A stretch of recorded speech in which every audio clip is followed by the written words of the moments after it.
Alright, ladies and gentlemen, boys and girls, we will be live in just a second with your round 2, Sylvaneth versus Ironjawz. Here we go.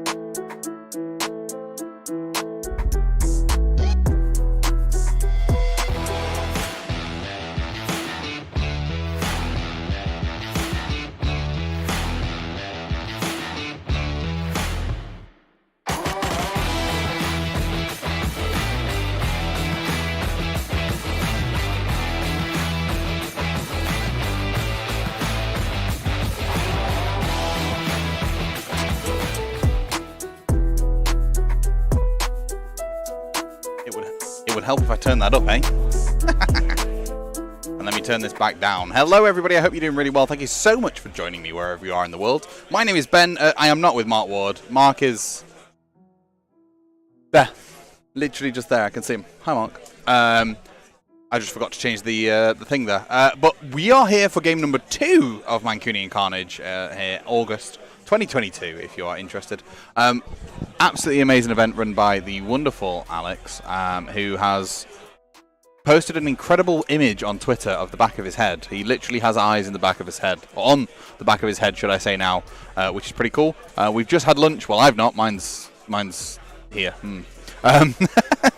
And we are going into game number 2. We have got Luke Churches versus Byron. They're going to be battling it out on the tabletop here. We've got Sylvaneth versus Ironjawz, Alariel versus a double Maw Crusher. That's right, double Maw Crusher. Shall we just take a look at the lists and crack on with it? Let's not waste any time. Here we go. Luke Churches with the Sylvaneth. Take what's theirs as their grand strategy, and Sylvaneth Heartwood as their sub-allegiance. Battle regiments are a 1-drop, and 1985 points, more than likely going to get a triumph in most of his games.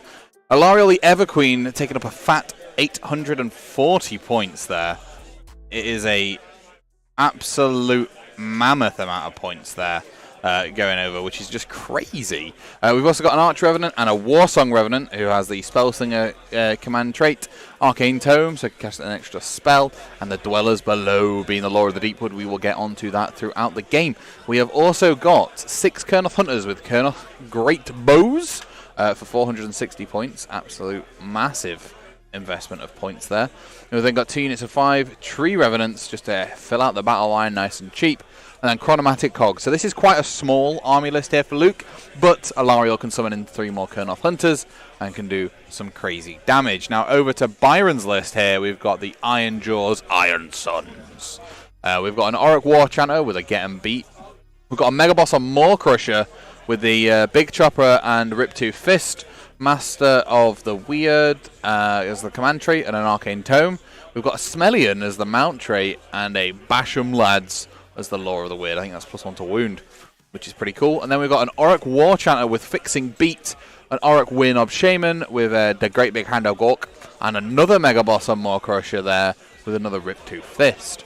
Then we've got 3 units of Ard Boys, 5 strong, and a fat Rogue Idol. And then the thing I was talking about most last game, the Burning Head. Let's see if we've resolved any of our issues. We have! Look at it.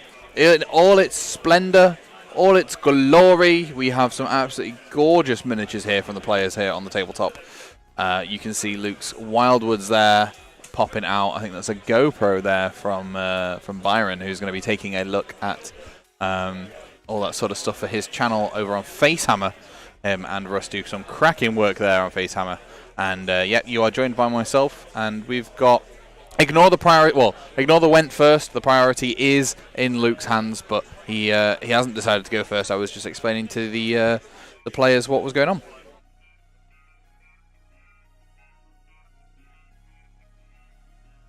on. Manny Walters, thank you so very much for stopping by. I appreciate your compliment. I love doing the content, so as long as I'm bringing something to someone somewhere, I'm happy. A lot of my own money and time and investment goes into this, so I try and make it as enjoyable for everybody else out there as much as for myself.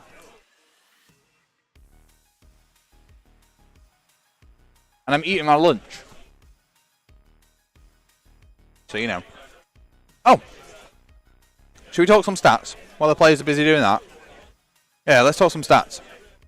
Grand Alliances here at Mancunian Carnage. We have 30 Order, 16 Chaos, 12 Death, and 12 Destruction as well. Nice trait. Like, Order's pretty much always going to be on that left-hand side of that screen. I would very much doubt seeing it any other way. And then the other 3 will fluctuate between them all, I think.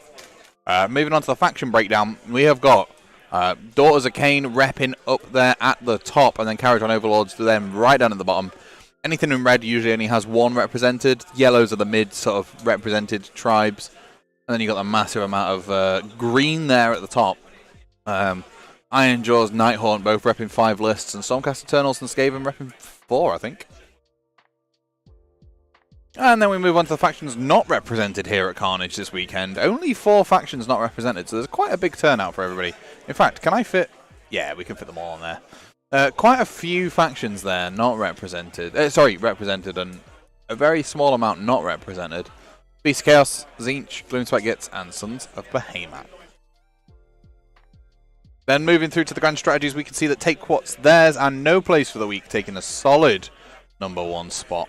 In fact, if I refresh this, there you go. Take What's Theirs and No Place for the Weak taking a solid #1 and 2 slots there, with over 50%. Sorry, 40.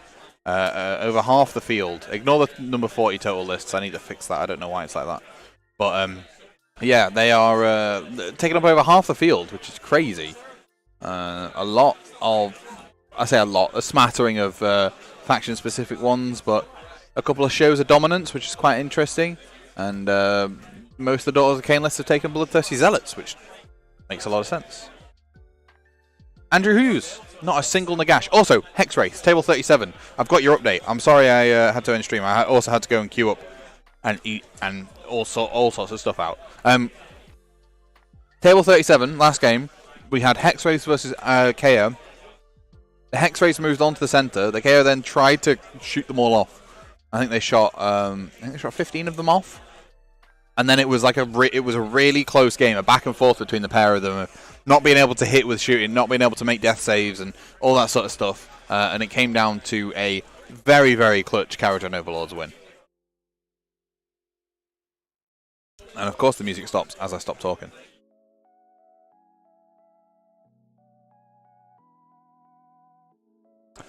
Now you see, I don't want that. Give me this.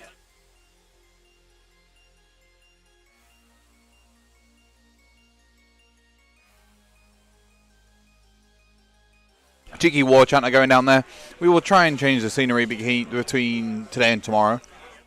We're going to keep it around for today. It's pretty standard scenery, whatever. But tomorrow, we'll have a showing. Remember, guys, if you are interested, we are running a tournament next weekend at Sanctuary Gaming Centre UK.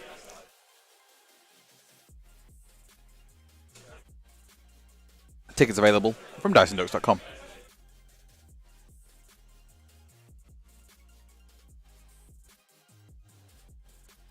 And here we go into our rest of the deployment. A 3-drop army for Byron, a 1-drop army there for Alariel and her wonderful favourite little guys.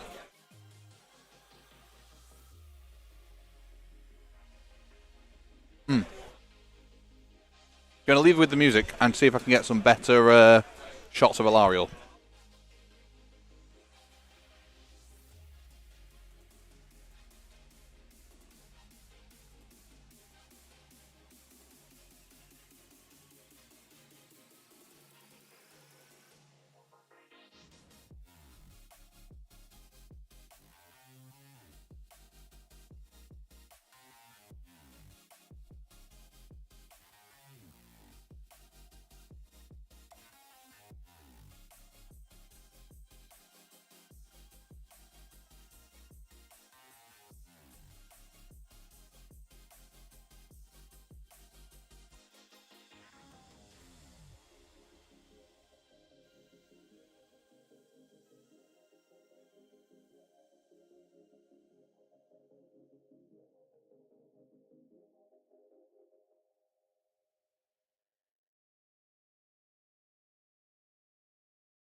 Ba-da-ba-ba-ba. Sorry, I am back. Apologies. How's the blood flow? Absolutely fine. Absolutely fine. Liam want a link to the thingy. DiceDucks.com. There is painting awards as well. Woo. Shop. Event tickets. Decimation. Hopefully, did you guys get some nice shots of Alariel there? I think you did.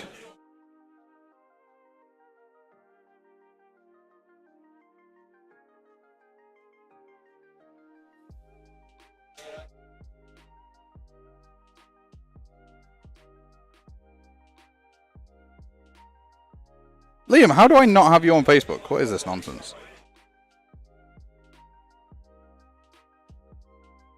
That's changing. Here, have an ad. And have a send. There you go. Decimation, now in your inbox.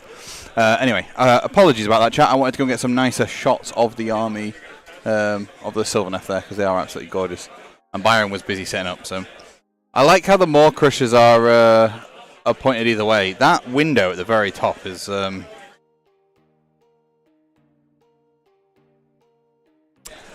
really good fun. Thanks for that. Oh well, when the sun does disappear eventually we'll be fine.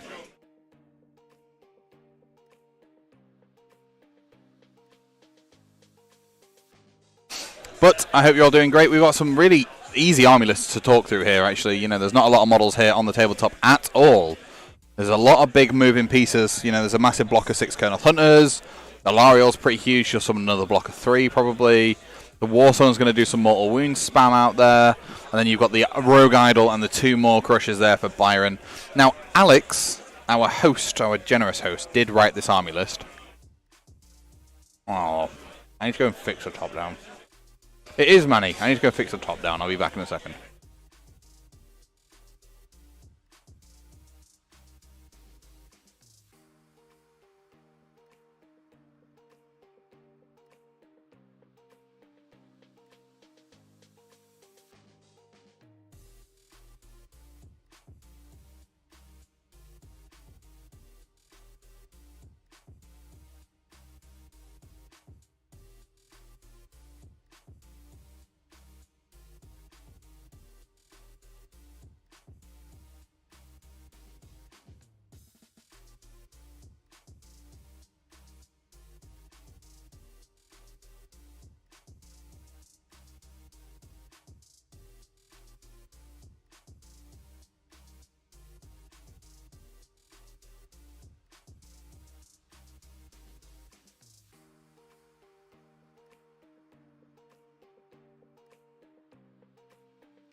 Hey, we kind of fixed it. We kind of fixed it.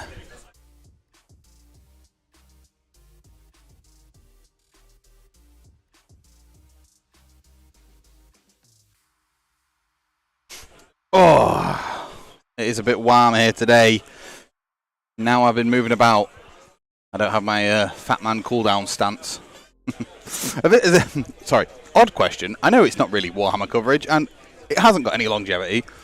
But has anybody here been to McDonald's recently and had their loyalty rewards app? Does anybody else rock up to the drive-thru window and are like, hey, I've got my fat man points? Because I'm a larger gentleman.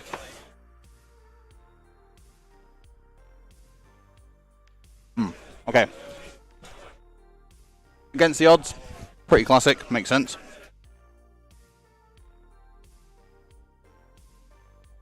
I'd be surprised if he didn't take it, to be honest with you.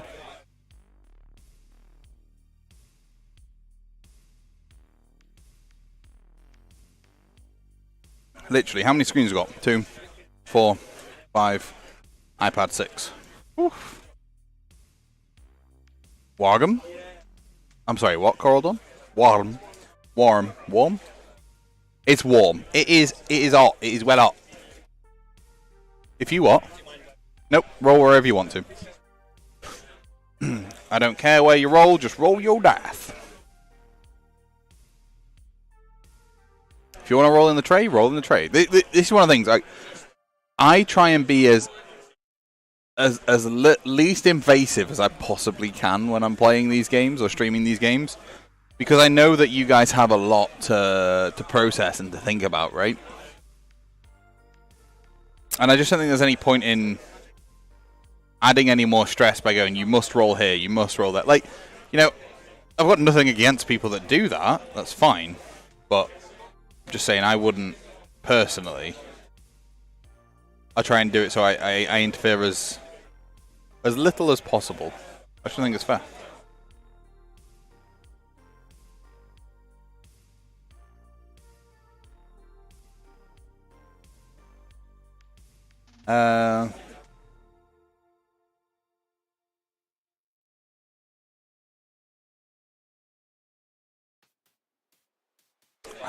Interesting. There is quite a few here for the Sylvaneth that have, for some reason, like doubled up in my what's it called? Thing. Is there only 5 for Sylvaneth?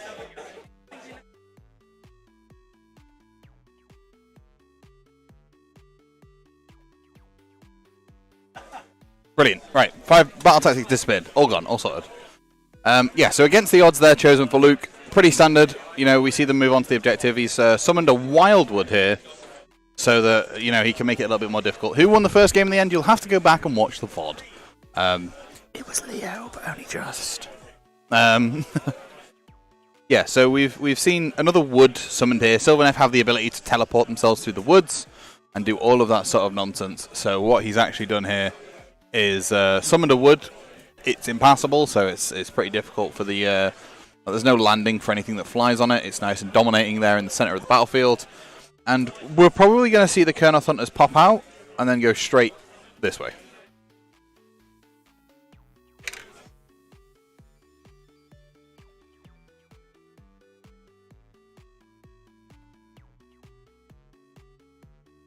Which would far from surprise me.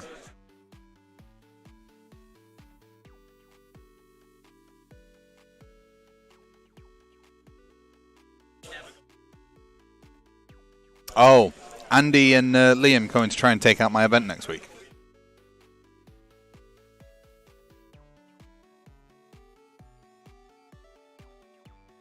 Do it, boys.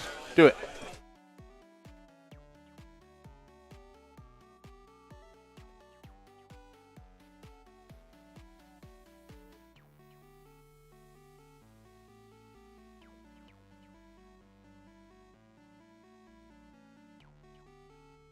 Oh, of course, you can cast spells through the trees, can't you? Yes, the Warsong Revenant, I think, can cast the spells through the trees thanks to his command trait.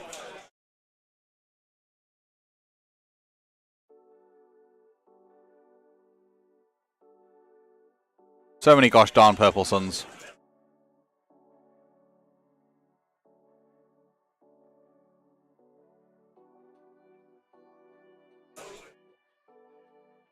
Crazy. Crazy. That was just an attempt at a couple of mortal wounds there, off onto the Rogue Idol.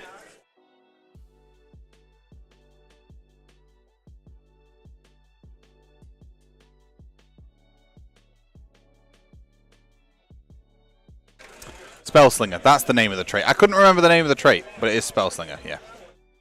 What I should have done, Liam, is quite simply done... Nope. This. And there you go. Spellslinger.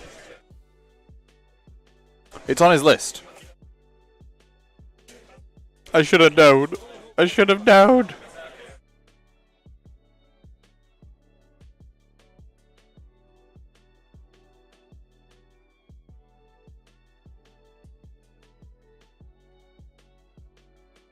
I need this one. Sorry, chat. Give me 1 second.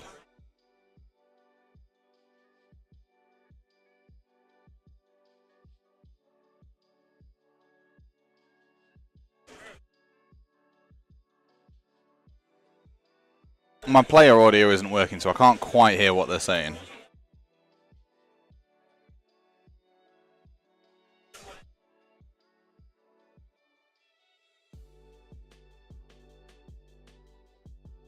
Imagine a purple sun eating a rogue isle. Yeah, that would be crazy. Thankfully, not happening because there is no purple sun.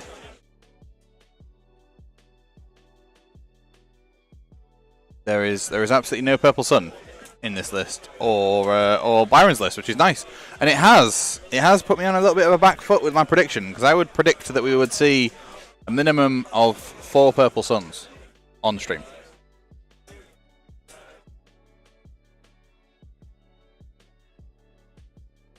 Luke did play against our temporary and part-time co-commentator Mark in game 1.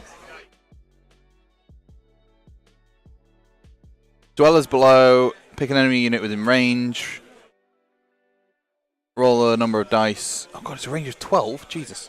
Roll a number of dice equal to the number of models in that unit for every 5 pluses to mortal wound. So I assume that's there for just trying to kill out some hordes or weaken off some hoarder units.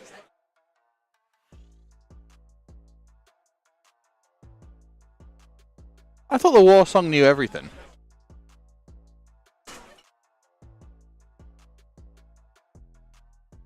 Do they not anymore?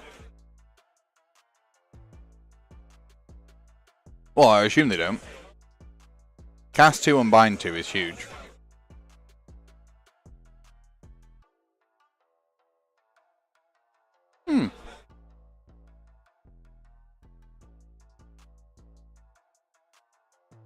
Yeah, they don't. Fair play. I'd have thought he'd have gone for I still thought he'd have gone for the thrones or whatever it is. You know, the power-up spell. Throne of Vines. Oh no, it's now heal 1. Well, never mind. Absolutely slapped into the ground.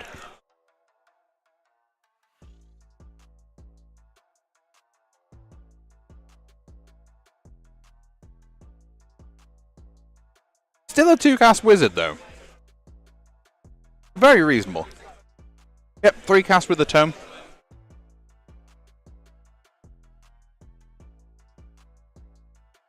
Pretty nice.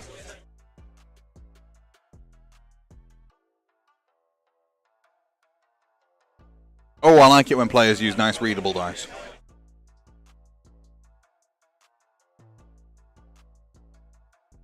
Four up ward, jeez.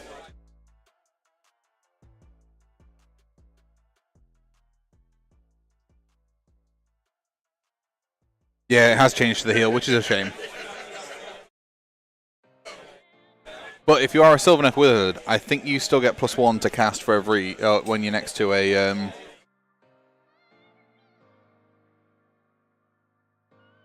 Wildwood.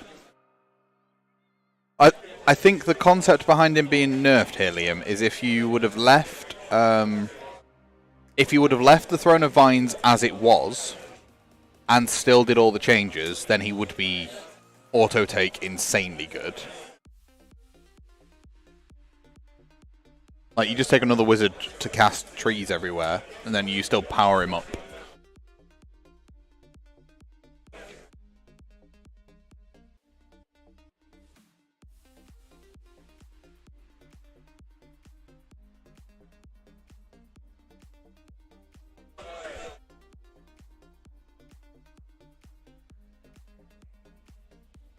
Yeah. The war song gets +1.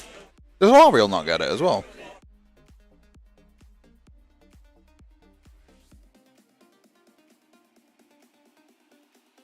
I thought Alariel might have got it too. I haven't actually looked at Alariel's new war scroll. She's got a spear that she can throw. 24-inch. Jesus. 2's 2's -2. 6 damage. That's not shabby, is it? That's pretty good. 16-inch move on that beetle. She's pretty zippy.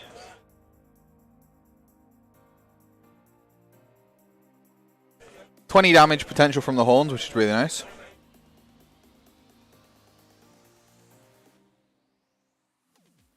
Can stomp, and if the unit has a wound characteristic of 1, it takes D6 on a 2+ instead of D3. Cast Unbind 3, knows all spells. Heal 2d6 allocated to this unit. Heal 2d6, Jesus.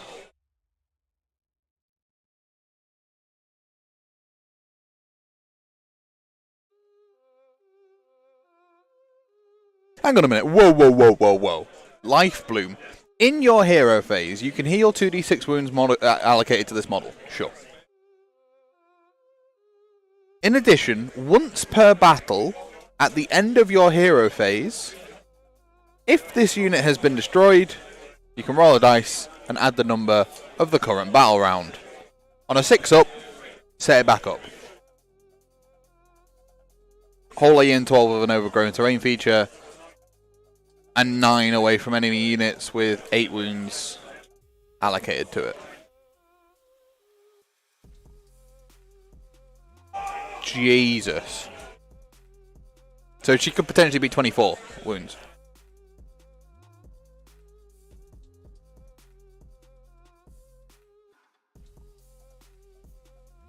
Once per battle you can summon stuff. Dryads, Tree Revs, Sprite Reds, Kernoth Hunters, Branch Witch and a Tree Lord.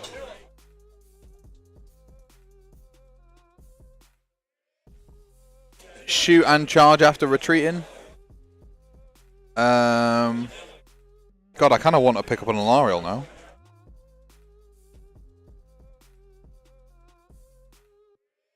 Oh, it's got an insta-kill weapon. Nice.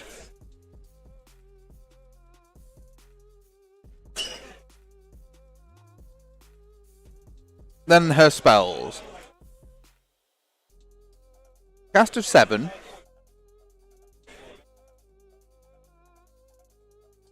She can't heal back up that turn, Coraldor, no, but she can the next turn. And if you double turn, it's massive.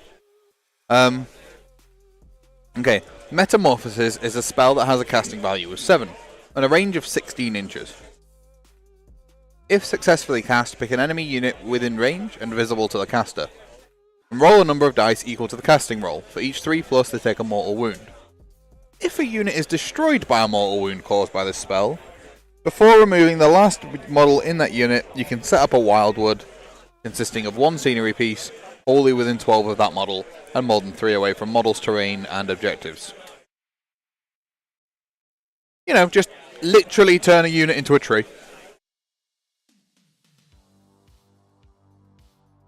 And the Ring of Life, once per battle, at the start of your hero phase, you can say Alariel will give voice to a verse of the Right of Life. If you do until the end of the turn, all terrain features on the battlefield that aren't already considered overgrown are considered overgrown. Wow. And the importance of overgrown terrain features are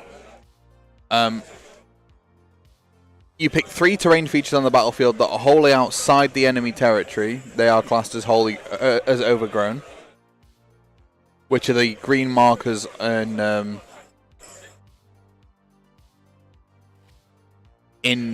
what's it called? In Luke's part of the battlefield. You see the green markers next to the other ones? At the start of your hero phase, you can heal a wound allocated to each friendly Sylvaneth unit that's within 9 inches of a holy... Oh, Jesus. So they've got built-in healing across the army as well. Struth. Oh! Sylvaneth are looking more and more appealing.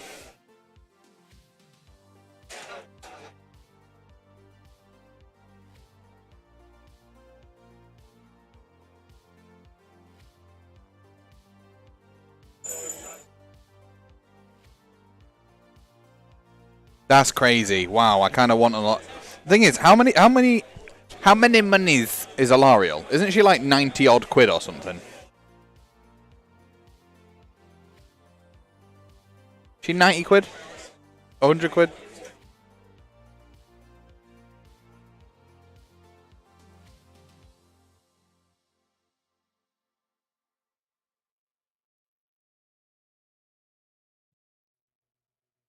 Oh, hang on. The brothers are back to back here.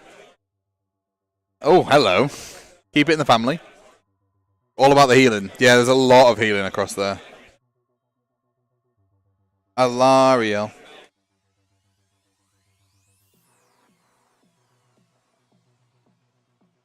£90. 90 quid. Jesus.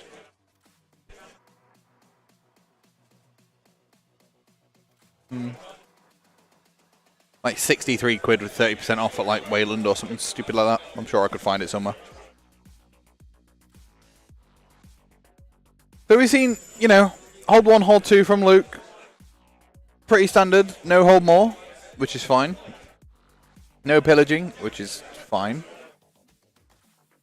And gaining momentum has been chosen by Byron. Interesting choice. Gaining momentum is pick an enemy unit on the battlefield, you complete it if it is destroyed, and you control more objectives than your opponent.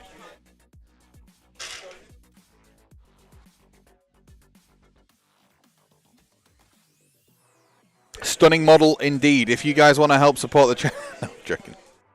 Well, I'm not. If you want to help support the channel, go ahead. But also, it's completely free to watch. So please feel free to watch.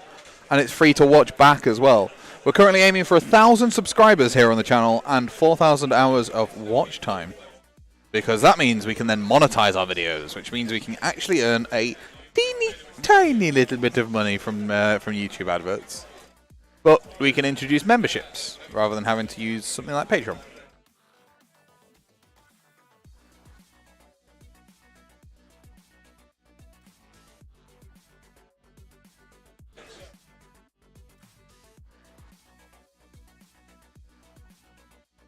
We are about 1/8 of the way towards our 4,000 watch hours goal, which is crazy. It's nice. Oh, clearly the sun is shining here. Oh, somebody, exclamation mark view space left in the chat for me.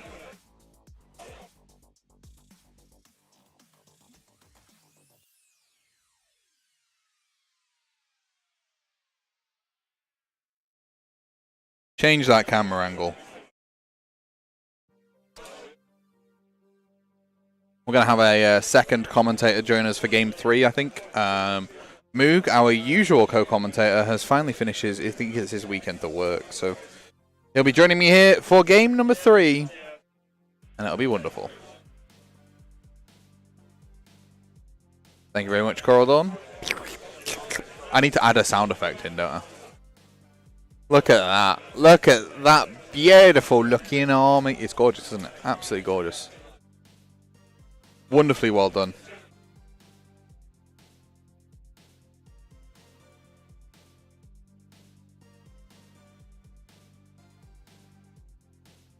Wonderfully well done.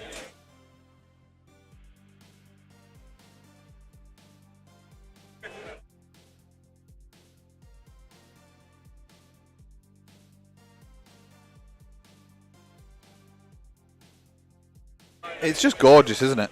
It's just gorgeous. So gaining momentum was chosen, and I think it's been selected on those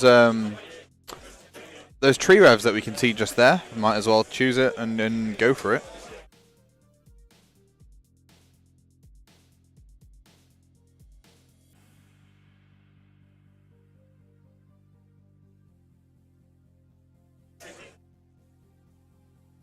And we can see the Maw Crusher there is going to be moving up into view very shortly. I think they might see a cheeky redeploy. Remember, it can't end its move on the plants. Byron this is like his second game of this season as well. Like this battle pack. So he's pretty new to it. I see him just measuring out where he wants to go with his models and with his units.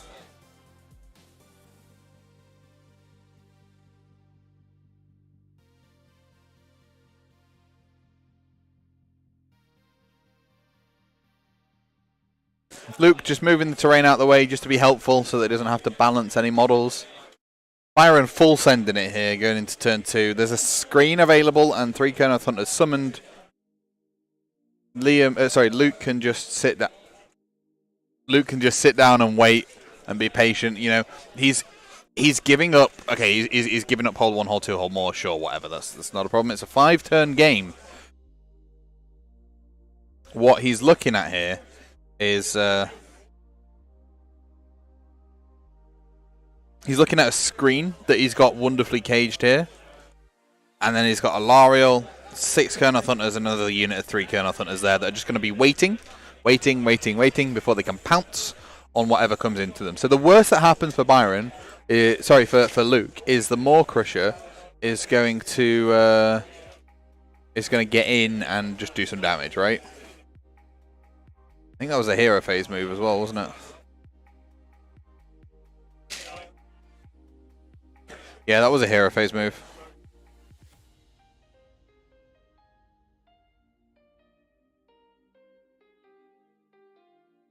Just so he can get right up the board. One of the things you've got to be really careful of with stuff like Maw Crushers and stuff is full sending it turn 1 to then do nothing but suffer turn 2 and turn 3. If it goes well, right, and Byron gets to do a double turn here, he could get into the War Song, get into those Kurnoth Hunters, and basically leave Luke with a Lariel and some Kurnoth Hunters. But they're the things that do the damage. So Luke's been really clever in how he's done his screen here. Just make it nearly impossible for Byron to get anywhere useful.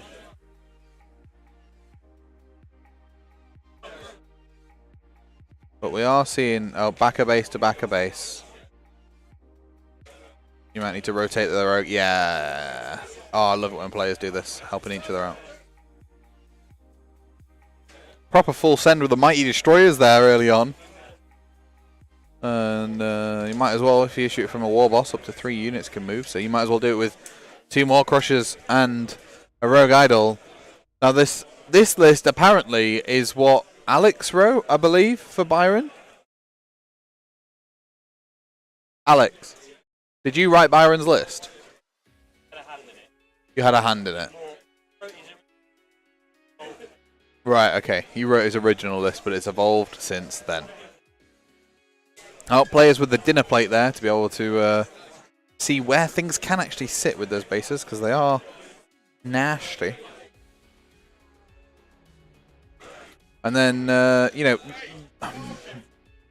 the problem with full sending like this, right?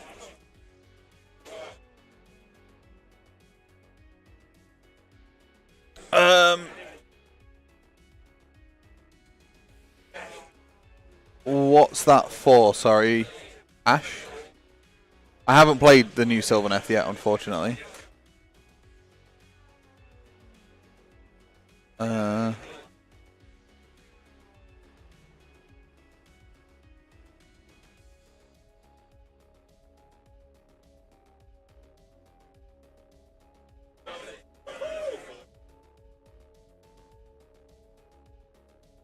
Oh, it's spelled stupid, isn't it? Wildwood.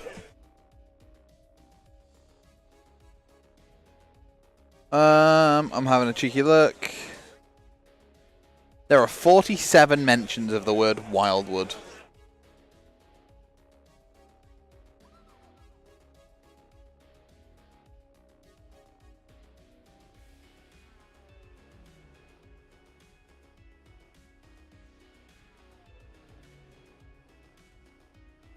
Summoned a Wildwood turn 1.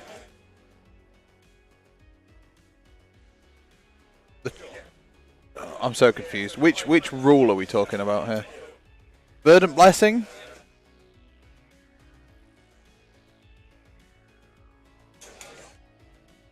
I'm pretty sure it was a Verdant Blessing that he used, right? I think it was the spell.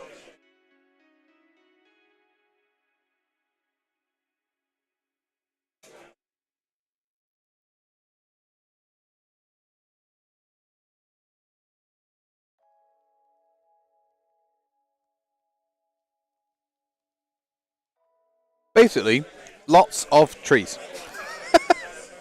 That's how it works. Lots of trees. And I assume we're just going to see more and more trees. I wonder if they're going to... They've already put back the little bit on the left. I think they'll put back the terrain on the right as well.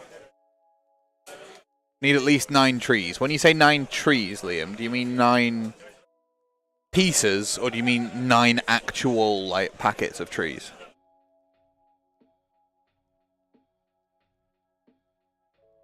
I don't play Sylvaneth, but I kind of want to.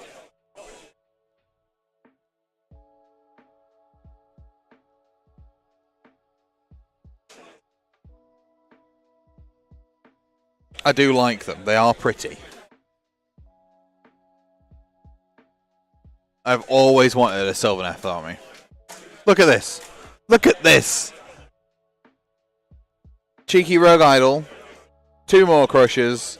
About to hit some trees in the face.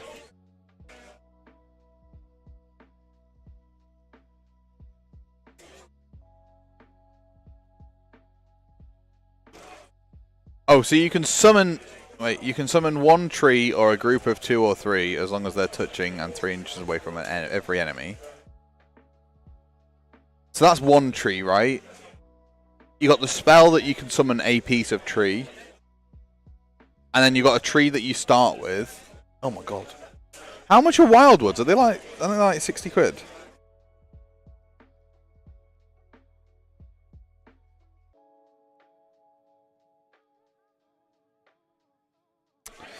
I haven't got any money to spend on this. I shouldn't be looking.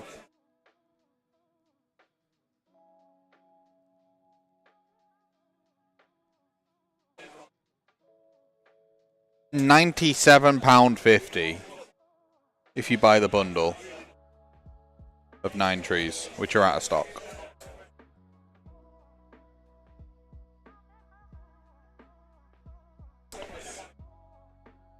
I have played at 1 Sheffield Slaughter. Unfortunately, I would have liked to. I would like to attend Slaughter more, but I don't really play a lot of Age of Sigmar anymore. I commentate a lot more. Like, I talk about the game rather than playing the game. I know that sounds weird, but I enjoy it. Really enjoy it.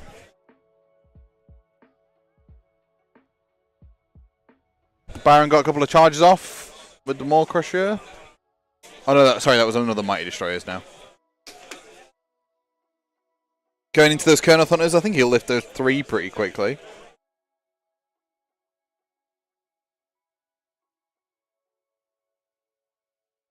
That one on the left is the naked one, and the one on the right I think is the general one. Both have a Rape Tooth Fist though. And remember, with Ironjawz they've got something called Smashing and Bashing, so if a unit is killed, they can choose another unit and fight with that unit before your opponent gets to fight. I like the situational fight first of Ironjawz. Like, I think from a gameplay mechanic it works, right? Like, each of them are getting riled up over the other one killing something, right? That makes sense. It's when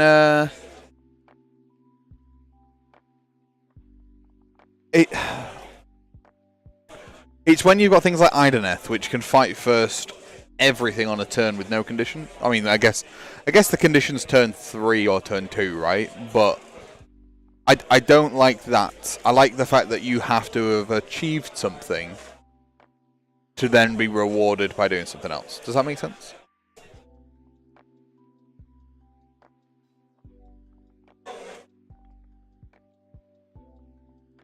Well, Ash, if you are interested in more 2-day events, we here at Dice and Ducks are running 2-day events. So we've got a 2-day event next weekend in Sutton in Ashfield. We've then got a 2-day midweek event in October hosted here at Element Games. And then we've got a 2-day event at the end of, at the start of December, which is a doubles. So we've got a doubles tournament in December as well. If you're interested in any of those, head on over to diceandducks.com where you'll be able to find out all the information that you need to.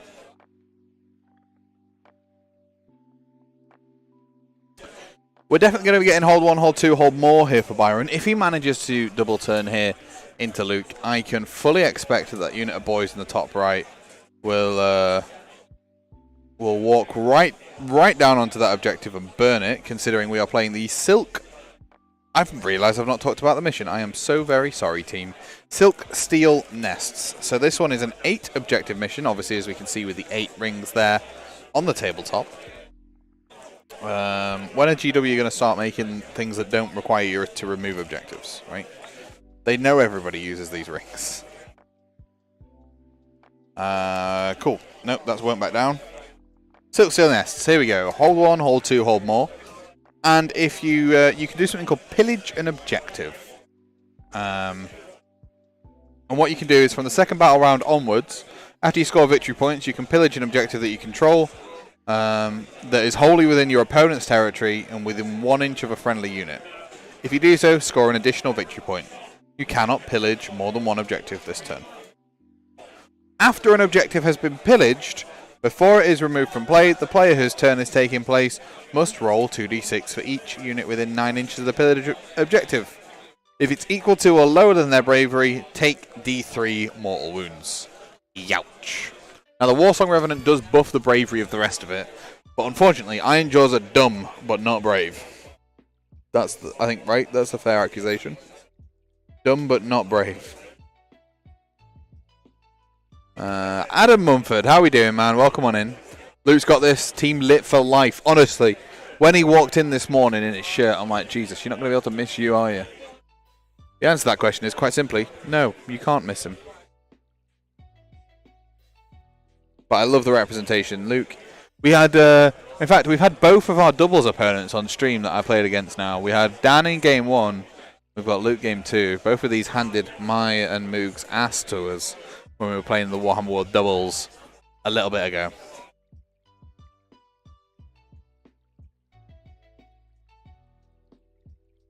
And we can see some piling in going here with the Maw Crushers, looking for some dead War Boss. We saw the Maw Crusher obviously on the left-hand side get in to those Kernoth Hunters and the screen, just tag them in. Excuse me.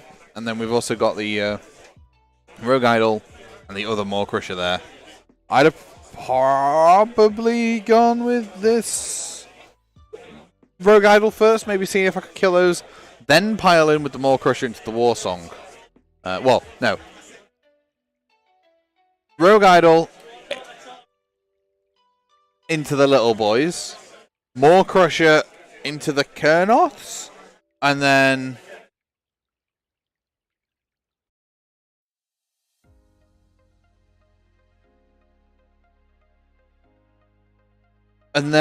do the Mega Boss into the War Song would have probably been my play. But it looks like he's not managed to finish them off.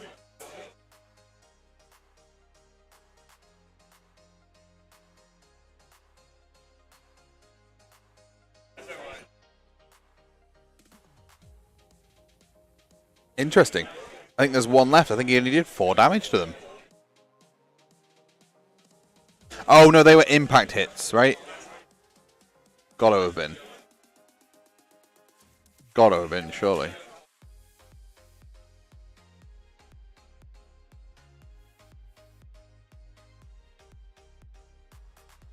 Okay. Maybe he is still doing what I suggested. Yeah. Okay, they would have been the destructive bulk. So, Rogue Idol going to go and finish this guy off. Going to pull the Kernoth Hunters in, though, into combat. Which could potentially finish the Rogue Idol off. But I can see the War Song potentially taking some damage there from the Maw Crusher. It was nice to see that Byron got all of those charges off in turn 1 as well.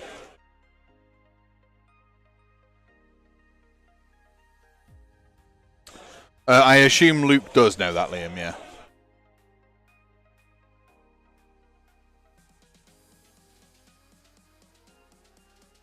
Unless that was the attacks from the... That could have been the attacks from the Maw Crusher, actually.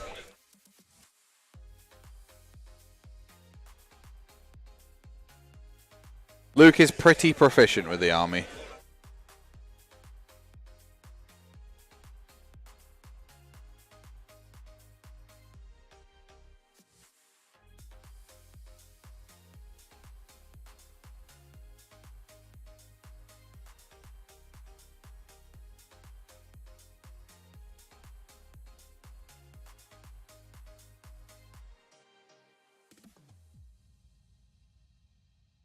Okay, here we go. Doing some damage. Yeah, kills that one guy. Okay. So this is the Rogue Idol going in now. I think I have his data sheet here. Rogue Idol. We do have his... Oh, sorry, chat. We do have his data sheet. So this is his Stomping Feet. 2 damage each. Oh, my word.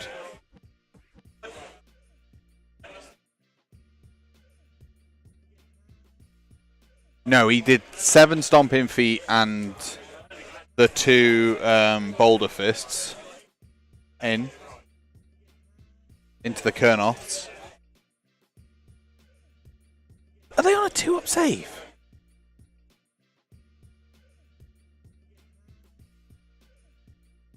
Oh, has he, Liam? Nice. Nice. Luke is pretty decent at the game. So that's 10 damage going through there from the fists. Stomping Feet, sorry. He's got fists and feet.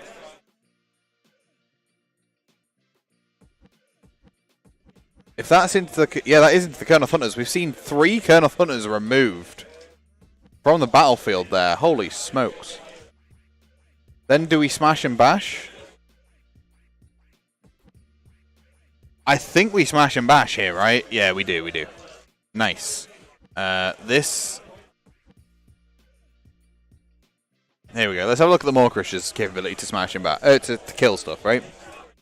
He's got the Rip 2 Fist, so he's 7 attacks, 3s and 3s, -1, 2. And then he's also got 8 attacks at 3s and 3s, -2, 3. So he himself could probably lift a unit of Kurnoth Hunters pretty nice. And I assume an all-out defense was used on the unit of 6 there, to try and keep them alive as long as he can, but he's already halved them. If I'm being honest, I would just throw everything into those Kurnoth Hunters. I wouldn't bother splitting attacks here, Byron. You're going to be left with a couple of tree revs that aren't going to be able to do much. I mean, they're going to be able to whittle a few wounds, but sure, whatever. If you can, not guarantee, but if you can do the best you can to remove that unit of Kurnoth Hunters that's right in front of that Maw Crusher, you can then smash and bash over on the Maw Crusher on the right-hand side into the Warsong.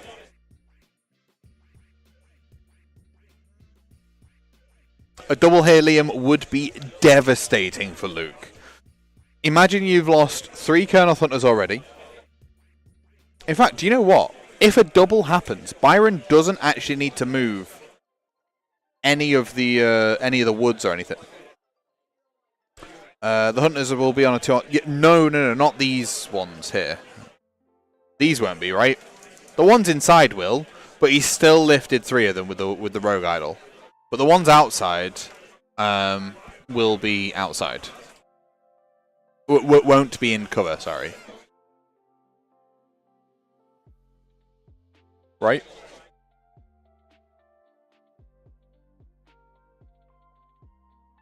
Oh, he's splitting his attacks. What are you doing, Byron?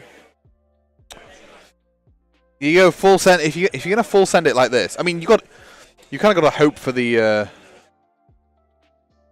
Oh, he just lifted them off. Yeah, 2 damage each on those Rip 2 Fists. Straight through.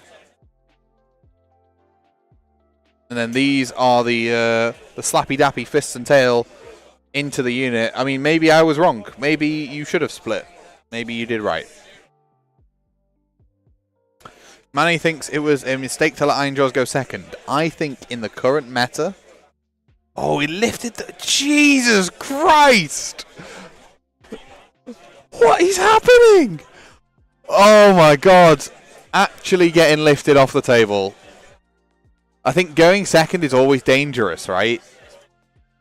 Sorry, going first is always dangerous because if you go second... sorry, if you go first, your opponent gets a chance to double.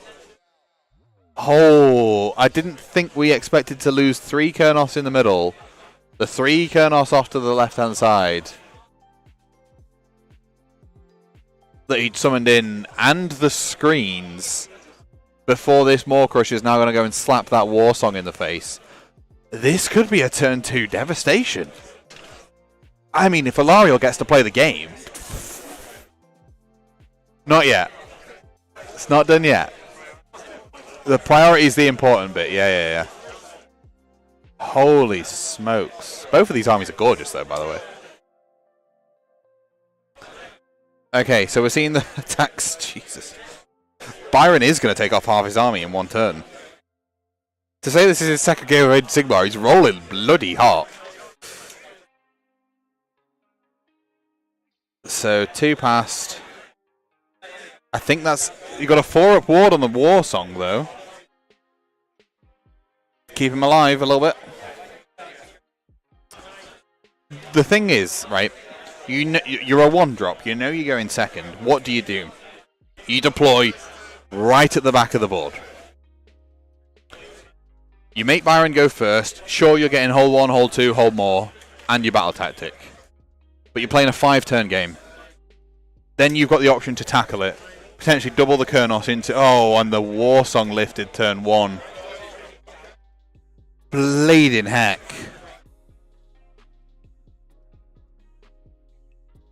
That's... Wow. That's unfortunate. I mean, how many games has Luke had with the Sylvaneth?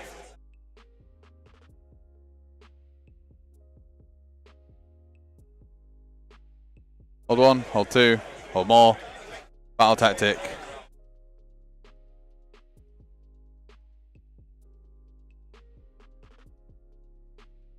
Going into turn 2.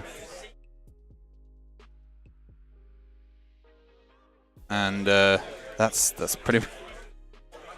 I mean, Luke got it and goes priority, right? Like, you have to take it there. Luke, I mean, he's got it. He's got the 3 Colonel Hunters left. What have we got left? 3 Colonel Hunters, Cogs, and Alariel.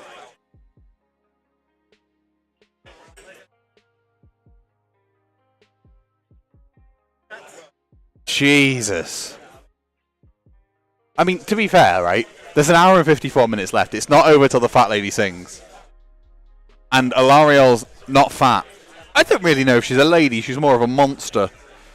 She's an absolute beast.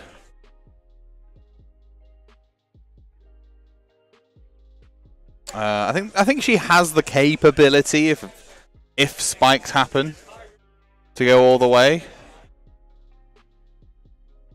I think it's a case of looking at what we can do from here, looking at what we've got left, and then focusing a target, and then hope to hell that we could lift it. Honestly, okay, so I used to play Ironjawz loads. I've played them so much, and I've never had an alpha strike like that.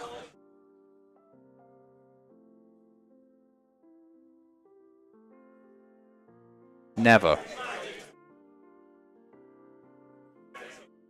You choose eye for an eye, you teleport some Kurnoth Hunters, go smack a War Chanter in the face, and go from there.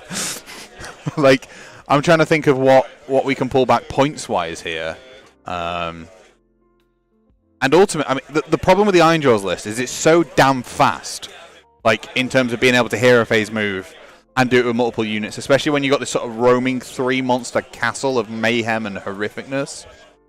Pillage any points that you can, pull what you can back. Really, oh, there goes my Huey on. There, go and try and make just a slap in the face.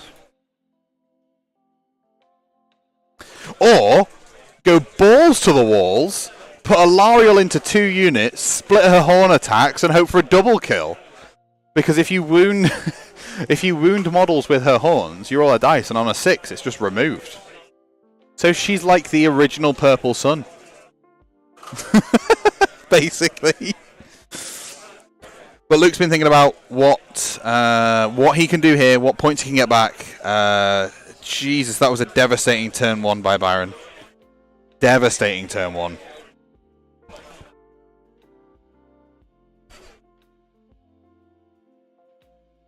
I think, as we said at the very top of the game, part of what Luke should have done was deployed back here. Made himself as safe as possible, made the turn 1 charges really difficult, and then hope that Byron's going to be failing 1 or 2 of those charges. You know, you can afford to lose a screen here or a screen there, but losing 50% of that unit of 6, losing your summoned unit of 3, losing your War Song in turn 1. There's got to be a huge mental blow as well.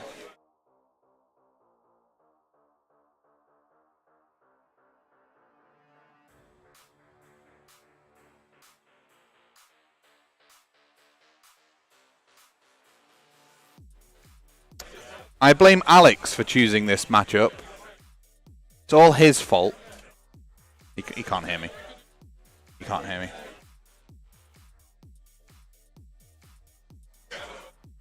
What's he going to shoot a cabbage off with, though, Liam? Like, what can he shoot a cabbage off with? Has he got anything to shoot it off with?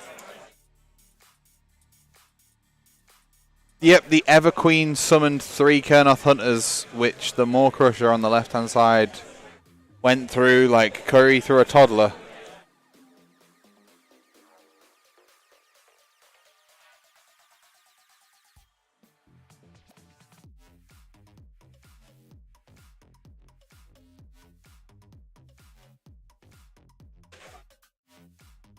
The Talons, 3s, 4s, no random 1 though.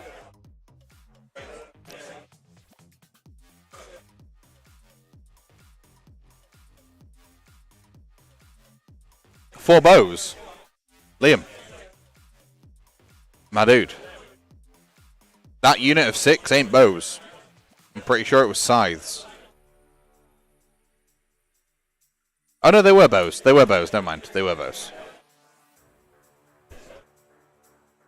3 bows there. Summon a bow. Yeah. Oh, Jesus. She's already summoned though.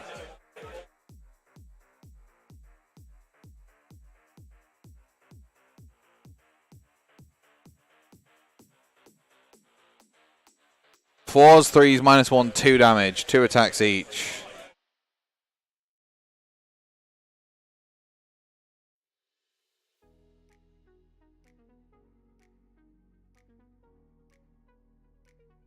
It's going to be pretty difficult to come back from this, I think. But I believe there is definitely a world where spikes happen.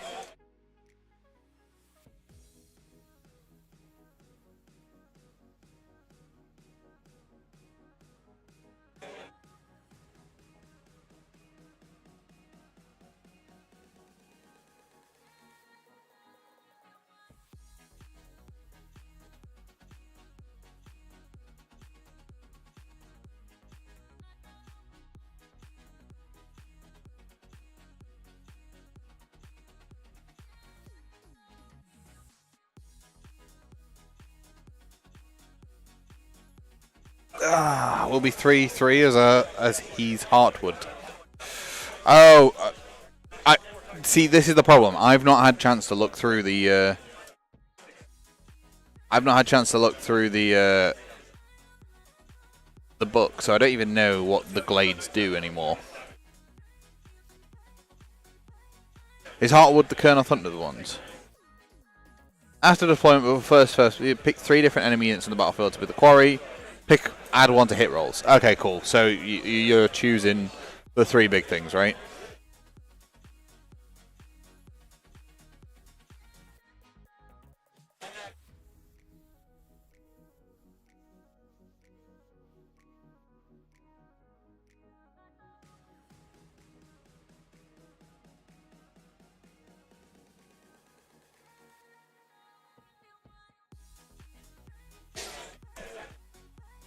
Yeah, she has a spell that can bring 1 back, but she can't summon anymore.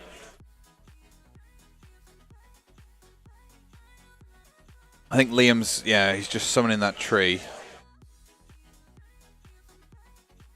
Luke is. It's because Liam's name's in the chat. Oh. Alex, you picked a blinder of a match. No. Turn 1, Byron has lifted 6 Kurnoth Hunters, 2 units of Tree Revs, and a Warsong Revenant. You thought I deserved a break? I could go for a nap and cook dinner in this time, mate. Yeah? Marinated and orange stuffed chicken. A lemon up its arse. Okay.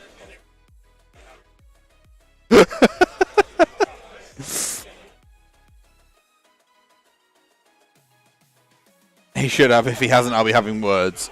Well, I mean, even though we've just obviously seen the Ironjawz go through them, I kind of still want to do a Sylvaneth army. I've always wanted to do a Kurnoth Hunter army. Always. Look, there goes the bad man. There he goes. Byron's back. Devastating scenes.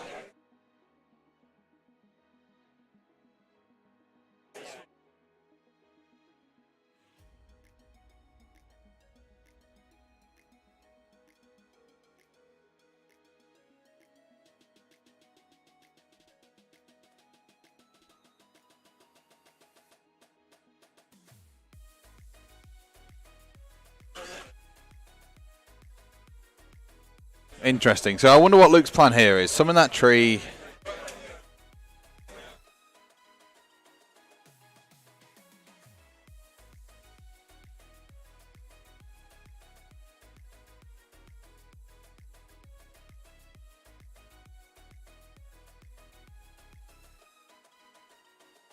I'm going to ask Luke what his battle tactic is.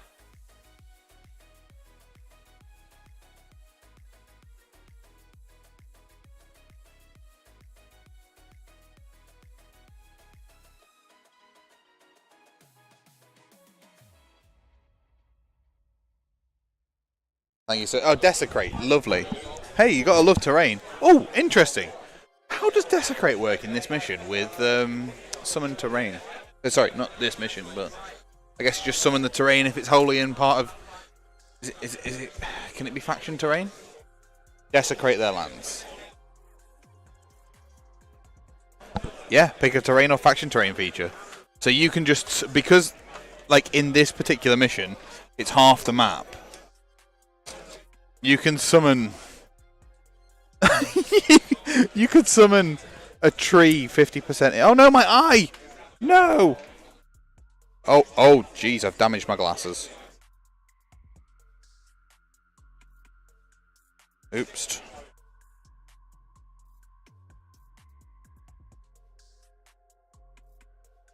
I hope they're not important to the integrity of the glasses. No, they're just a feature. Fine. Sorry. Hey Ryan, how's it going, my dude? Not enough skinks here. There isn't enough skinks in the world, mate. Oh, I'm gonna need some new glasses.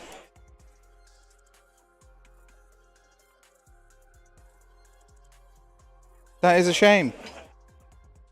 These are the bendy frame ones as well. I like these. How are we doing, Ryan? Thank you so much for joining us here. We are at Mancunian Carnage, back at Element Games. I feel like this is my second home from home. My first home from home... No, third home from home, sorry. My first home from home is home with my parents. And then my second home from home is the studio at Sanctuary Gaming Centre. Right, there's the first bit. Jesus.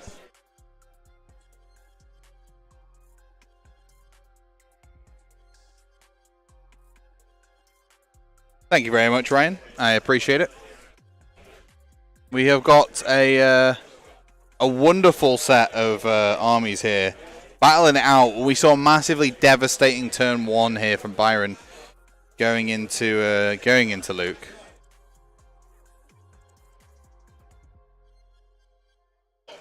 He does have 4 Kurnoth Hunters. He has the Archer Revenant, which you can see in the bottom left, just next to Alariel. That's all Luke has left.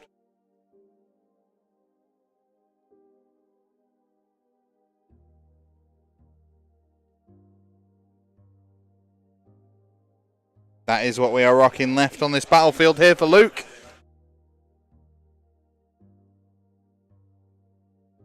I don't know how it's going to go. We'll see what he can do. Can he pull back from the brink of destruction? At very least, can he make it a game?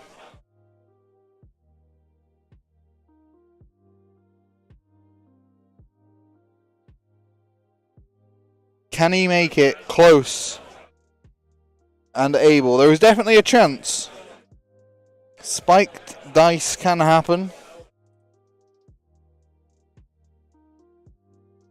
But but lifting so much, lifting as much as Byron did in turn 1, huge. Chaotic scenes. Destructive scenes.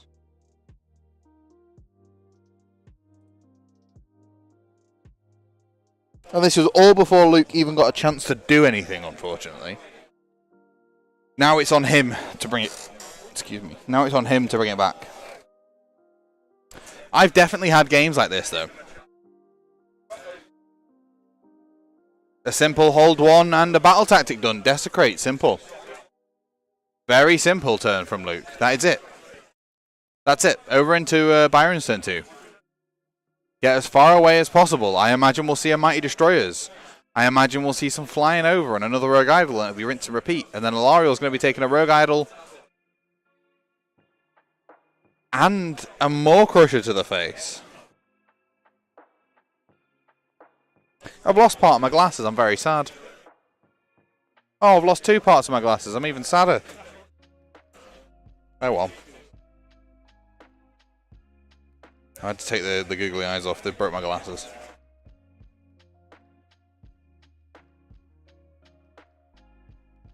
I think Luke's moved Alariel out of as much harm's way as possible, maybe, because she can't end in the woods, can she? Can she?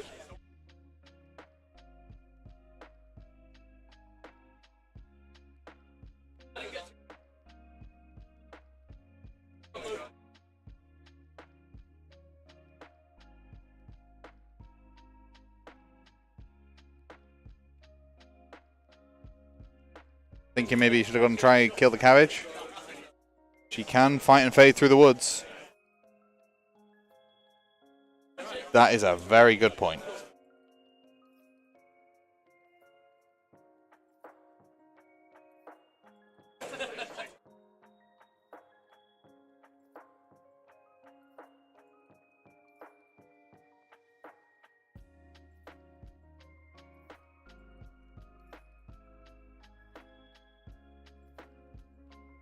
I've had to move my googly eyes to my nipples.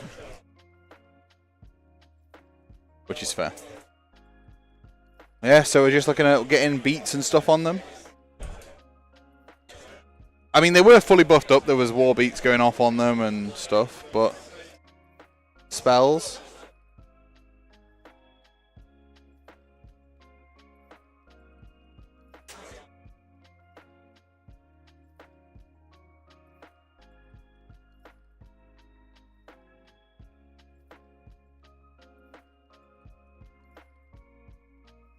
You could have fought the cabbage on the far left and then faded to the top right objective. So how does that work? Because again, I've not used the new Sylvaneth book yet. I don't know how fight and fade works. Is it a battle trait?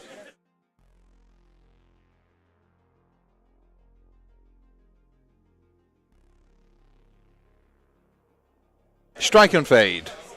Once per turn in your combat phase, immediately after a friendly Sylvaneth unit that is wholly in 9 of an overgrown terrain feature or wildwood has fought, you can remove that unit from the battlefield and set it up again more than 9 inches away from enemy units and within 9 inches of either a different overgrown terrain feature that is more than 3 from enemies or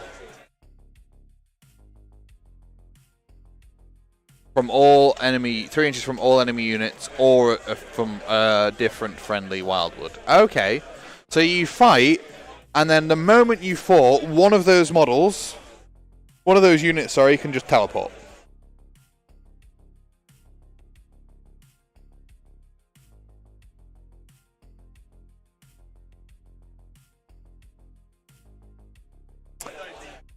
Interesting. Okay.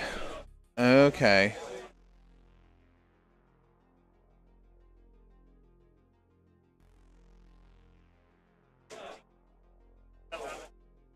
Interesting.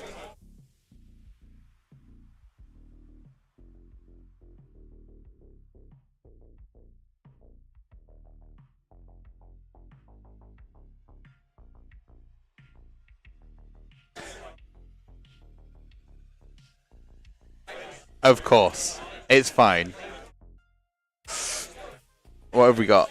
Desecrate. Yeah, I mean, Desecrate from both players here is really simple. He used Desecrate there to do that. In actual fact, yeah. I mean, what you could have always done, right, is charge Alarielle, put her in, and then still teleported her over to the left if you really wanted to. Like, you didn't have to not. Like, you could have still put her exactly where she is if you wanted to, right? You don't have to, but if you wanted to. Have a look at the Arch Rev. Let's see what he does.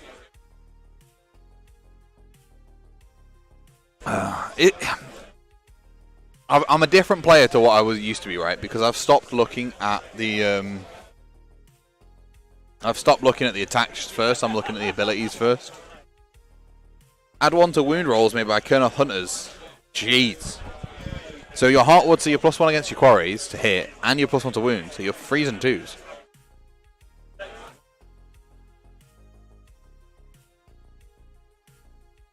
Jeez, that's crazy cool. I like that.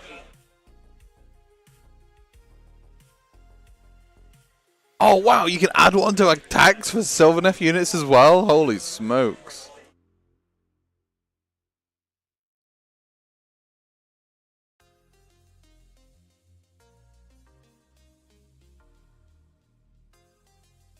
I'm sorry, but the Crescent Shield is garbage, right? Surely.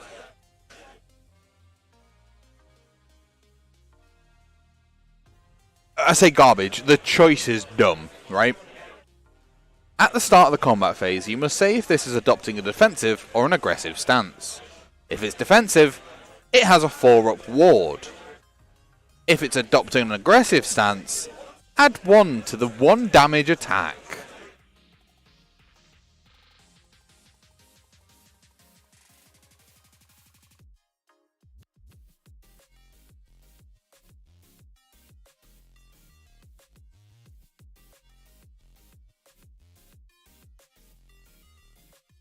Why would you ever choose aggressive?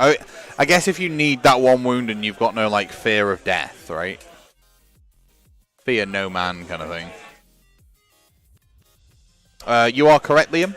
I can't get involved in the game, but obviously the players have... I mean, Luke was the one that moved the terrain, so...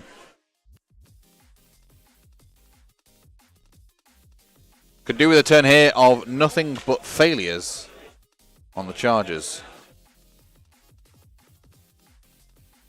A couple of bellows going through. A couple of shouts.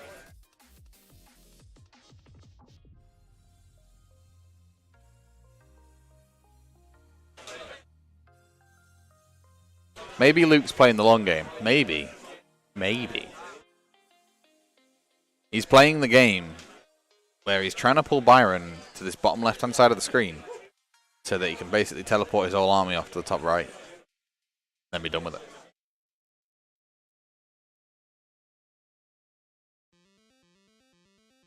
I think from a so Age of Sigmar, as much as it's like a movement and tactical game, is just as much of a mental game, right?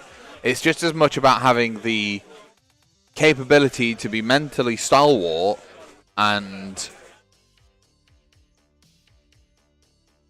hold yourself in a position where you can be like, okay, I will be fine. You know? I can win this. This is how I win this.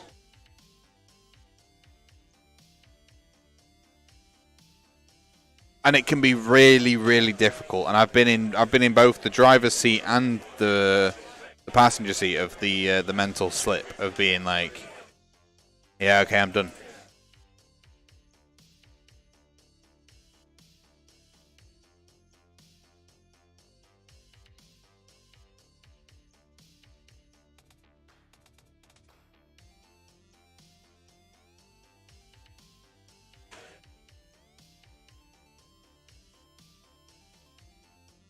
.24 inch? Why do you need 24?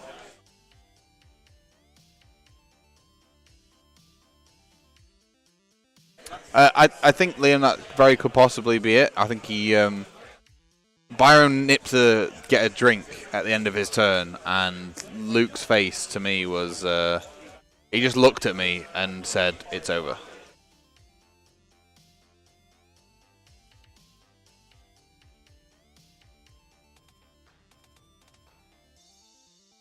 Is there a way to remove terrain with like the rogue idol or something?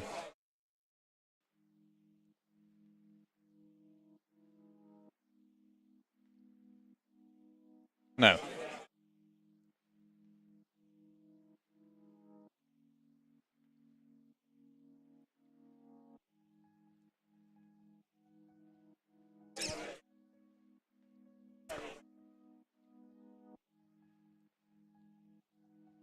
I do not know, Liam. I do not know. I'll have a chat with him after the game. Not on stream, obviously. Well, I mean, the difference is the idol wouldn't be in there. The Maw Crusher wouldn't land there. But, again, I can't get involved in the game, unfortunately. The players are playing the game, and and this is how they want to play it, and that's fine. I just unfortunately can't get a read on that. There's a lot of things in this particular situation where I think if Luke goes and watches back, yeah, I know the monstrous action breaks it, but doesn't remove it. But I'll have a little conversation with him. It's one of those things of this, you know, you're playing on stream, and as much as I tell every player before we even start, I say, hey guys, just so you're aware, there is no pressure. The chat can't hear you. I can hear you mildly. This, and that. Like, you know, I'm very much I try and make it as comfortable for the players as possible. I really do. And I try and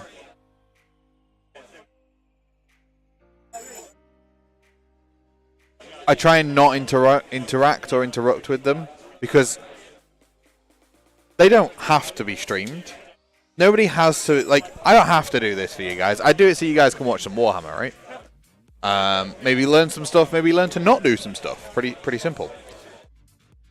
But I don't do it to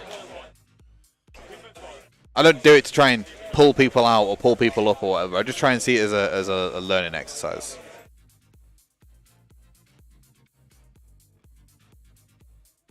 And if either of the players, Owen, had a problem with the rules, they should be talking to a judge, not me.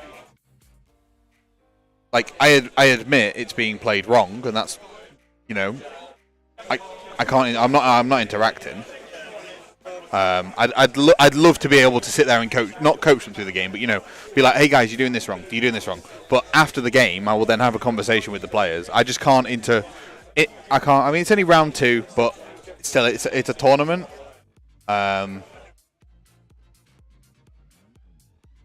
Yeah, I'd love to be able to sit and explain to them, you know, don't do this. I completely agree with you guys, but ultimately, I treat myself as a fly on the wall, if that makes sense.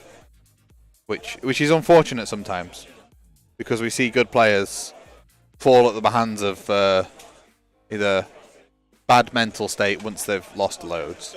No. When I say it's fine, I mean both players are agreeing that the rules are correct, or the rules that they are playing are the way they are. If they didn't agree, they would be talking to a judge, or they'd be having a conversation, right? So for them, it is fine. For us watching, obviously, we sit here and are like, yeah, that's wrong. But again, maybe it might be a case that Luke watches this back and goes, ah, yeah, okay, so that didn't act. I shouldn't have moved this. This shouldn't have happened. This shouldn't have happened. This shouldn't have happened. I don't think Byron's got into Luke's head, Liam. I think Luke's probably got into his own head here, unfortunately. Exactly, Manny, right? It's one of those things of going, no, why are you doing this? And then all of a sudden it's like, okay, fair play. I say fair play, not fair play, but you know what I mean. I think, regardless of, like, turn 1 happened so quick. Like, I don't even think Luke knew what happened until it was like, Jesus, okay, I've lost everything. I think the better play from I say better play, the more substantial play. Obviously, Luke's a 1-drop, so it means that he has to put his whole army down first. Would I have deployed as far into this bit as possible? Yes. Would I have potentially castled in a corner? Also, possibly yes, because that means that everything is now here. And you can walk through some trees and get over this side of the battlefield away from it all for a turn or two. There are lots of things that, obviously, like, I think Luke's relatively new to the army. I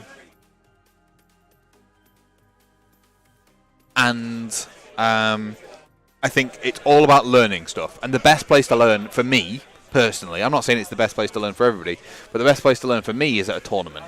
So if I have the opportunity to rock up to a tournament and be like, bang, I can play 5 games with this army I've never played before. I'll lose 3, win 2, hopefully. Done. But I'll have learned a load about the army. So next time I go to a tournament, I can hopefully win 3, lose 2, and then win 4, lose 1. I've not achieved 5-0 greatness yet. I have 4-1, but I've never 5-0'd because I'm garbage at the game.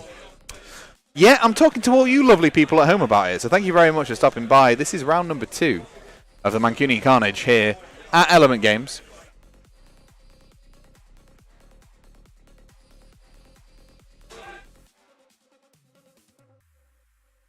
But we see the Rogue Idol has gone in, the Maw Crusher on the left-hand side has gone in. I imagine we'll see a point pillaged, maybe, by Luke. You are drinking quite heavily. Oh, great. Shot. Backseat Warhammer is always easy, and hindsight is 2020. Also, Byron's is a name and an excellent player, so that can make you do silly things in deployment. It certainly can, Owen. Also, Byron did say to Luke that he's only actually played, this is his 2nd game of this new battle pack? General's Handbook, there we go. Something I will always say about streaming, and I did when I worked at GW, I did when I was with the Hobby Room.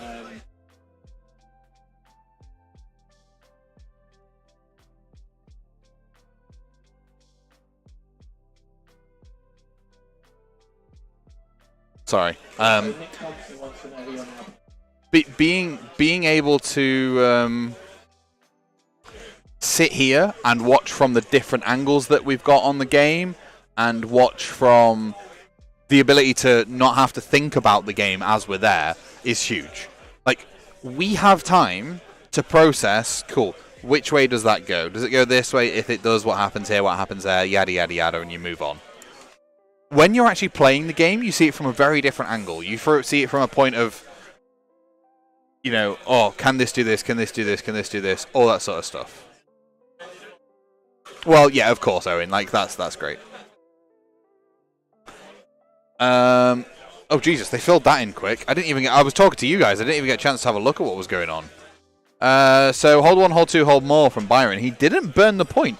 I'm surprised he wouldn't pillage that for an extra VP just to solidify a victory. But Luke indeed did win the priority. This is holding him in place.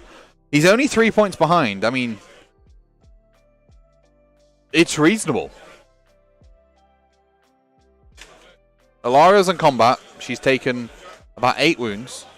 That was an incredible turn for Luke there. Only losing 8 wounds on Alariel, an Arch Revenant, and a Kurnoth Hunter. You can pull it back. You can definitely pull it back. The thing is, this is another thing, right? The mental state and the mental head space that you need to be in to be able to play the game at a particularly high level and stuff like that is quite stalwart. You need to be able to not be fazed by things happening. It's very difficult. Don't get me wrong. It's incredibly difficult to not get fazed by losing so much in turn 1. And it's very difficult to not, you know, struggle to tilt, if you like. However, Alariel can treat and charge as well. She could retreat, charge, and then fade into the woods. Oh, so many little tricks. I like it. I've completely lost my train of thought. Mental state.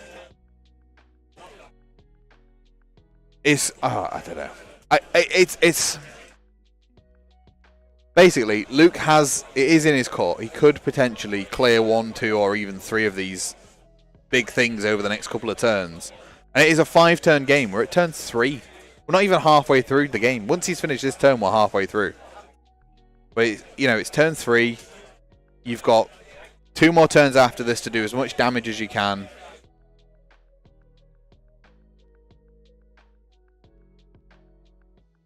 I think they were supposed to fade at the end of last turn. If more crushers weren't so fast, the Sylvaneth could maybe outplay them even now with teleports and stuff, but it looks really dire. I mean, the thing is, it always looks worse than it is. It's always the harsh before the storm. The quiet before the storm? No? Yeah, this is it. This is the quiet before the storm for the Sylvaneth. It is quiet. They're on the back foot. And there will be a storm.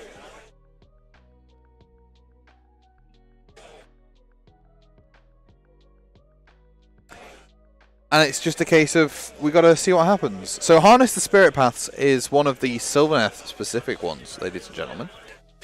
It is you complete this battle tactic if any models from a friendly Sylvaneth unit that were set up from the Woodlands, from the Woodland Depths battle trait this turn make a charge move. And they did make, Jesus Christ, the players are playing so fast. Luke's like, right, move here, shoot, charge, done, next. Or not.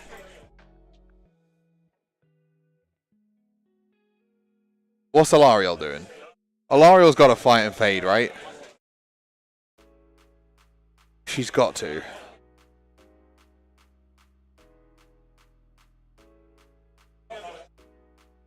You lift 1 of the...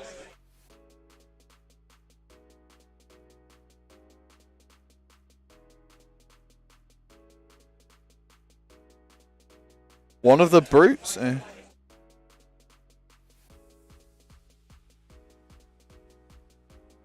Right of life. Alariel, the Queen?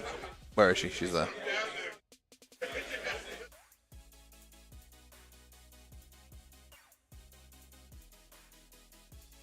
Oh, must have done. Yeah, must have done. Yeah, he did.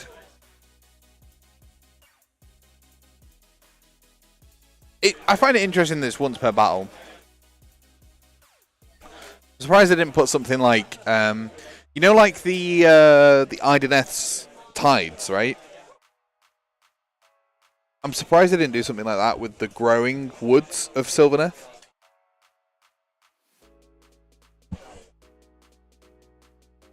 Like maybe turns 1, 2, terrain in your half is overgrown. Turns 3, 4, and 5, it's in your opponent's. Liam, Byron doesn't live there, mate.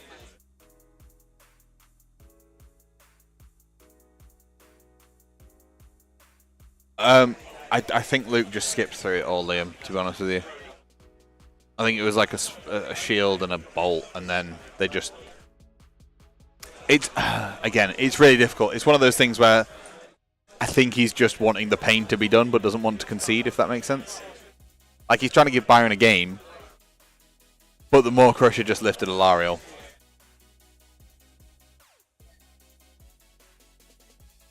Now he's got to see what he can do to come back from this.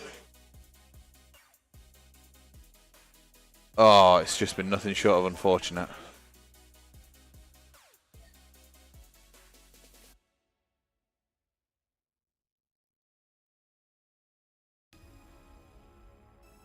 That turn is done. Literally, I think that was a 10-minute turn on turn 3.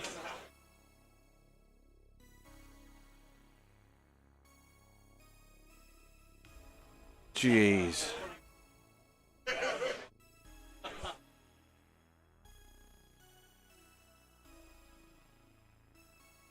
At turn 2, do you mean, Liam? I mean, Byron still lifted Alariel in turn 2. Harness the Spirit Pass was achieved, and so was Hold 1. She can come back!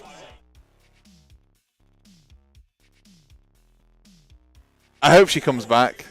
I hope she comes back and just dominates. I really do. Jeez. I mean, it's 10-10 going at the bottom of 10-3. Like, Luke's doing his best, his darned best. Keep it up where he can. It's just, wow.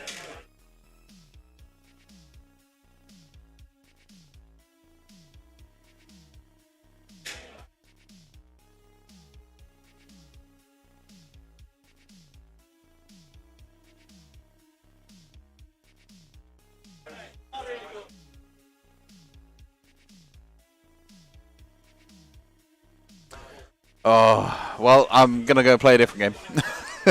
I do still want to play Sylvaneth, though. Like, I love the idea of Kurnoth Hunters being boss. Luke can still go 4-1 at the event. Like, there's still, yeah. Turn 2 is... I mean, turn 1 was horrifically devastating. Turn 2, real bad. Turn 3, losing Alariel turn 3, not great, but he could bring her back.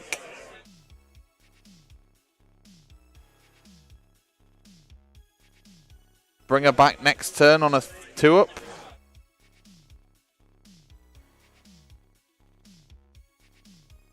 Yeah, she can be brought back around here. Because these bits of terrain are no, there was another one here. All overgrown. These are the 3 pieces of overgrown terrain. So she could pop back sort of around here if it doesn't get screened off. I mean, obviously if the Maw Crusher comes over here then it's a different story, but she can definitely move over there.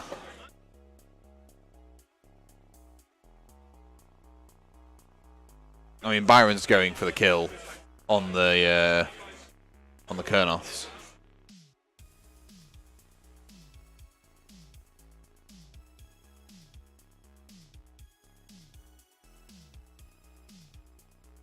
I think Barge is holy, right? Barge is holy.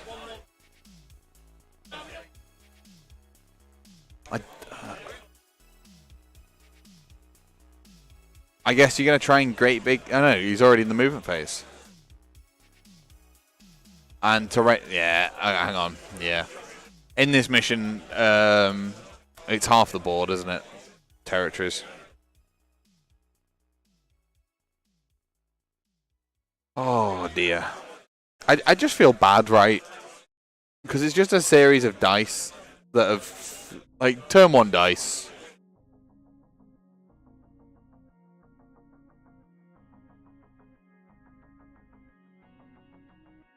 So they'd have been on a 2-up save in the woods. I assume the bows are the best ones to go with. Again, I haven't looked at the Sylvaneth book. I really should have done. Swords any good? They're alright. Scythes? Oh, scythes. Scythes are where it's at. What? Why would you take swords over scythes?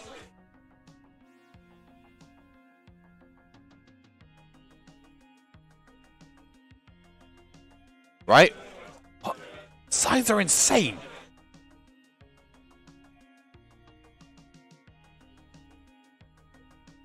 Oh, swords potentially do mortal wounds. Now, mate, I'll take the -3 rend, thank you very much.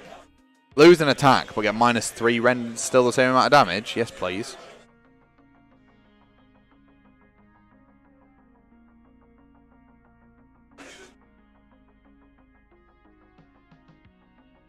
It's looking pretty sparse here. They're better in 3s.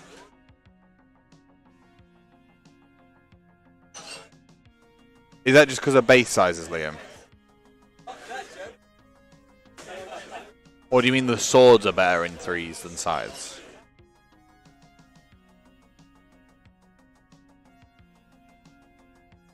This has been a really good example of how to beat Sylvaneth, to be honest. I've played a couple of tournaments now and they don't like to be rushed. You have to sacrifice key units like tree runners to screen. Yes. Yeah, I think oh, nice elbow, Byron. I think one thing to take away from this, as Owen says, is this is a great counter to them. They haven't got time to set up where they need to. They haven't got time to be able to put all the trees out that they need to. And if you can rush them like you can here, great. Something that you'd really, really struggle against, I think, are things like...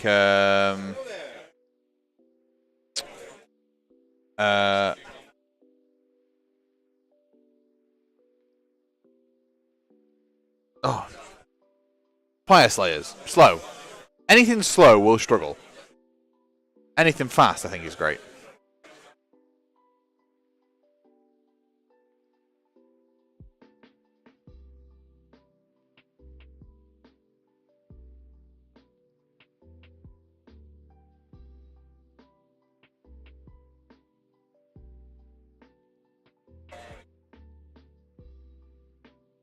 This is why I take a block of Dryads. We need screens desperately. Summon the Dryads. Yes, he is. No. No. I don't think so. I think he's okay, because I think the line is like there. Gossamed Archers look great, but they are like, aren't they like 180 points or something stupid for 3? 220 points for 5, sorry. It's incredibly expensive. Incredibly expensive. Well, here we go.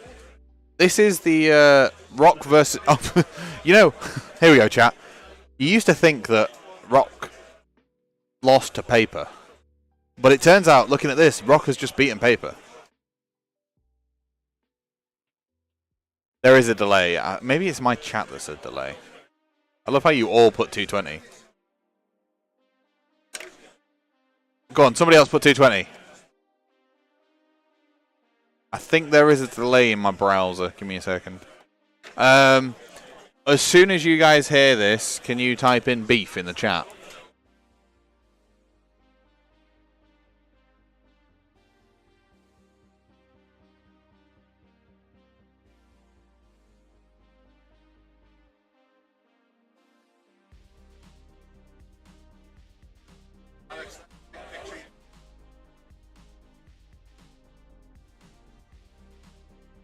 Jesus, there's a 20-second delay. What is going on, YouTube?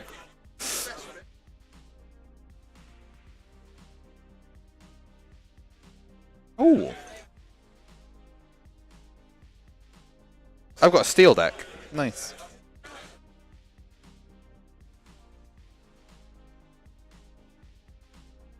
Thanks. Thanks, team. Team Beef. 220. Yep, of course. Of course.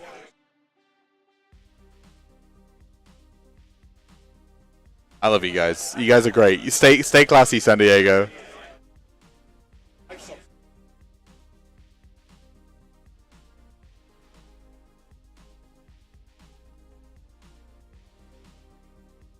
You guys are amazing. Please never change, chat.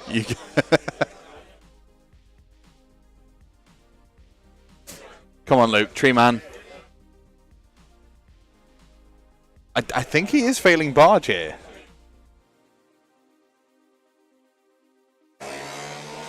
Oh, somebody with a tiny penis driving past. 10 Gossamed. That's 440 points. Are they really that good?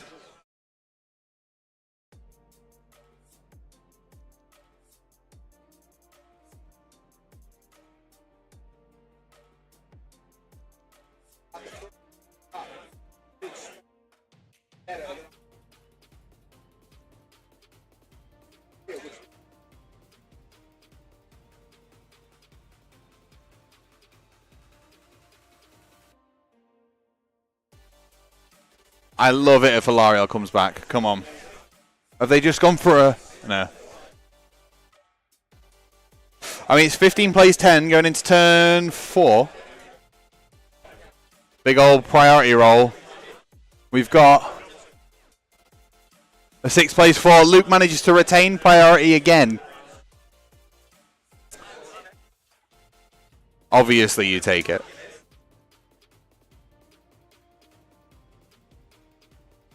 they are wholly within. They are wholly within range of the overgrown woods on the left, so he's going to poof them over, I think, into the woods. Cat, yeah. Oh, that's fair. He's welcome to.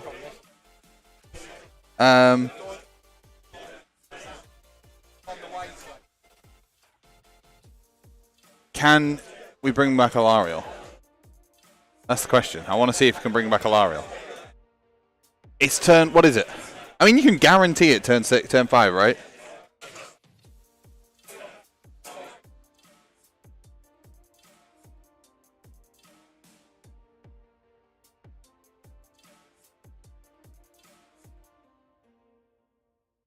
Oh, hello, cat. Goodbye, cat.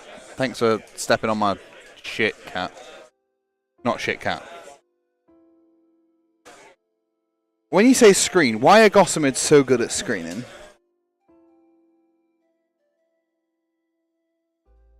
Oh, because of the 2-inch coherency. Holy smokes. Jesus Christ. They're insane. Yeah, I like that. Good screen. 220 points. Very expensive.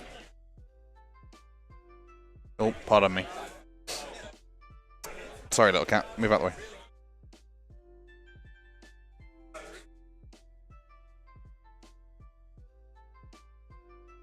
Come on. Are we losing a Maw Crusher?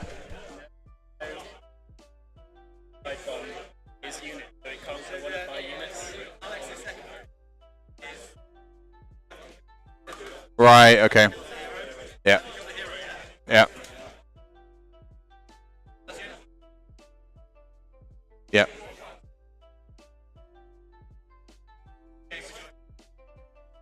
Yeah.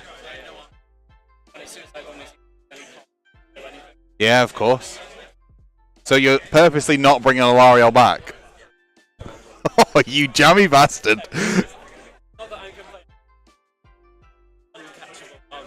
Yeah. Yeah, of course. Wow, okay. So, actually, Luke is playing to win. Because I forgot about this. Mancunian Carnage. Mancunian Carnage has secondary objectives, don't they? They have secondary objectives, which affect the VPs in the game.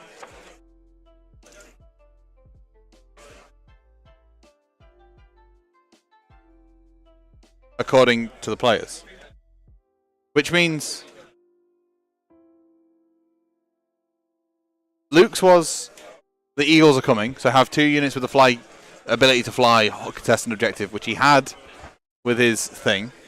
And Byron's is destroy the unit which is responsible for the death of your first hero before the end of the game. So Luke's actually trying... He's purposely not... He's trying to collect as many VPs as possible, right, in the game. But he's purposely not killing a hero so that he can adjust his score.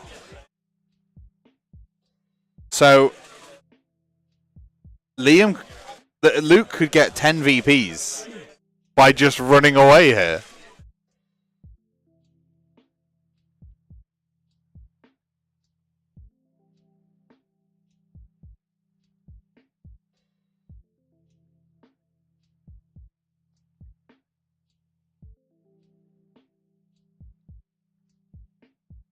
Wow. No, they aren't that good, but they survive a lot longer and have good movement. I think the bows are too expensive. It's Cosmid Archers, right? They're the only... Yeah. 220 points seems very expensive for 5.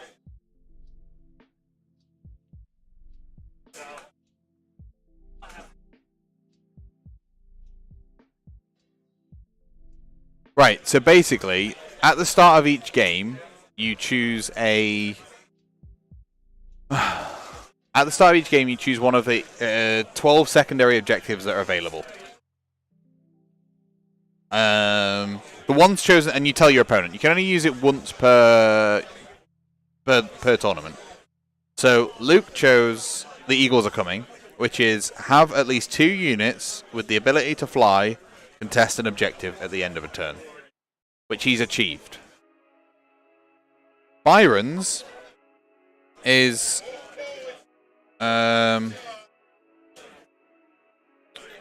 destroy the unit that is responsible for the death of your first hero before the end of the game. You gain 5 victory points if you have yours. You gain 5 more victory points if your opponent doesn't have theirs. So Luke's already got his. Byron doesn't have his. Which means there's currently plus 10 VPs to Luke's score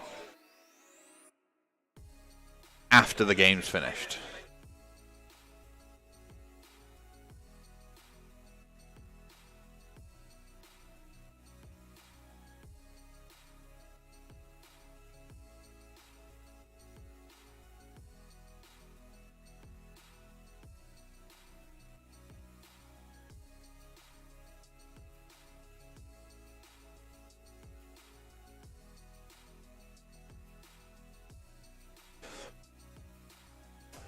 Crazy.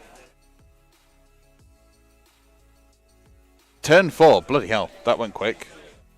That one's mine for Luke. He can't get any VPs with it, which is fair. And then against the odds for Byron, you might as well do something with it. What's with the background music? It's just background music, so that when I'm not talking, it's not just dead quiet and boring.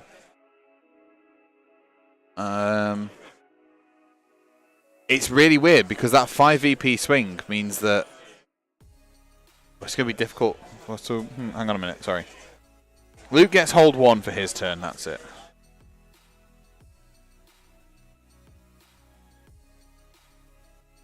And Incarnates are banned, Martin, yes. There's no other comp for this one. No other comp for this one.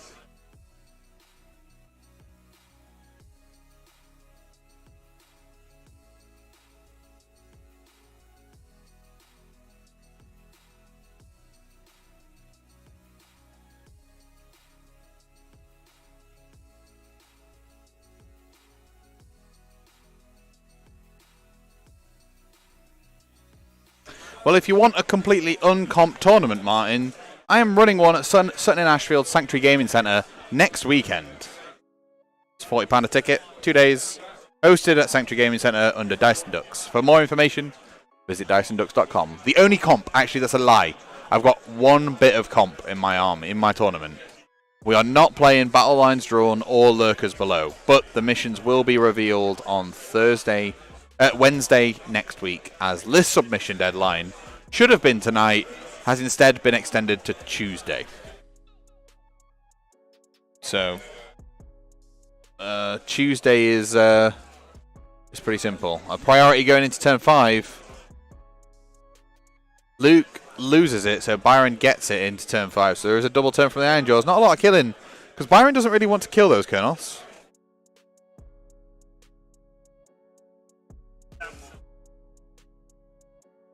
They're located in Germany. Martin, come on down. It's just like an 8-hour drive, right? Depending where you are. We will be driving to Blankenberg to stream a tournament at the start of October, which is going to be fun. Any and all coverage. Well, I'm trying to decide what I do for my tournament, whether I just stream the tables with player audio or what.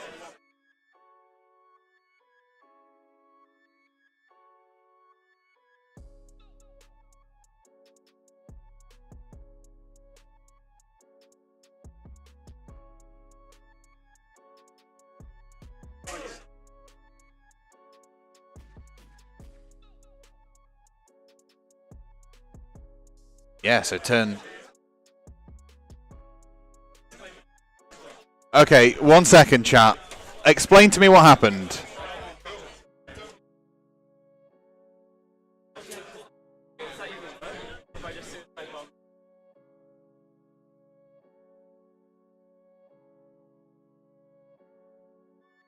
Suicide bombed my own cabbage. His Waaagh wizard ability. Keep yourself casting bonuses.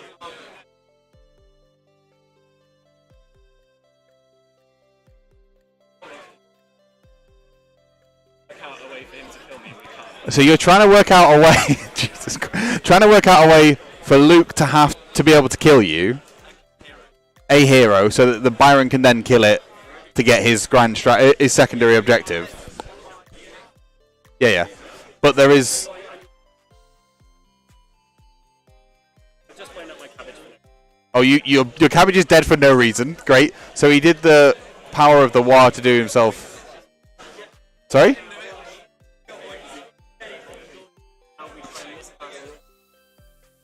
So now we're going to try and miss. Jesus Christ.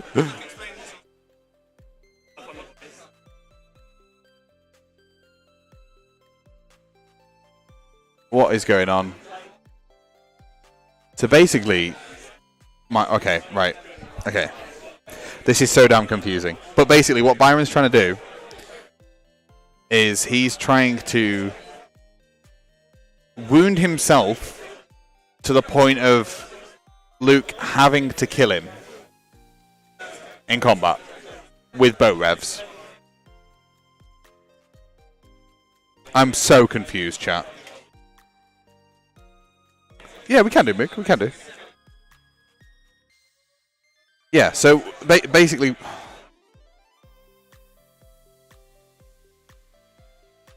the cabbage died because he's got the what's it called?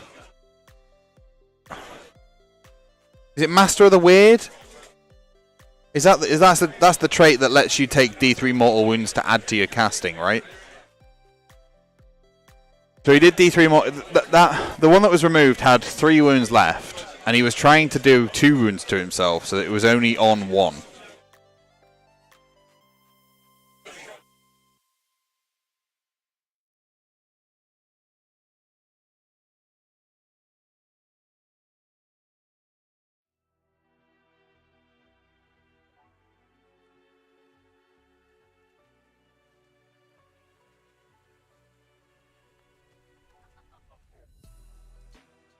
And now the weird knob shaman's trying to go in to die.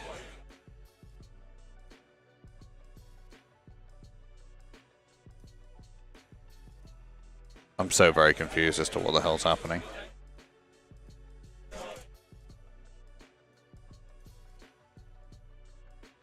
A lot is happening very, very quickly. The players have like talked about it and then they're all just doing it. I'm so very confused. I'm so sorry, chat. I'm so sorry. It only had a couple wounds left.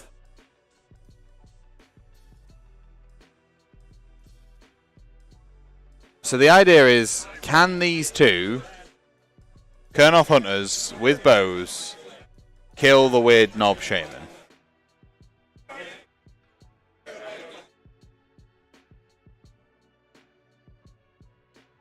Who has 6 wounds? I'm so very confused. What is happening?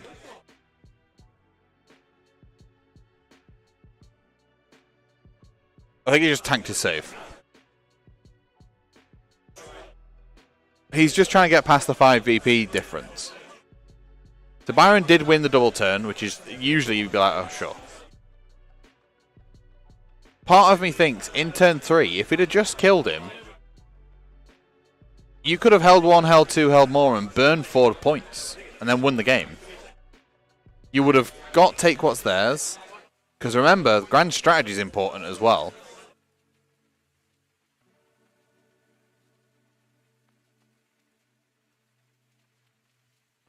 I'm so very confused.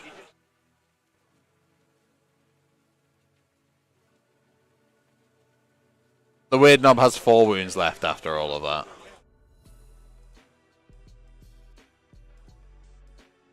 No, Evans, we're not. Byron wasn't on game 1. It was Dan versus Leo, game 1. Daughters of Cain versus Maggot and Nurgle.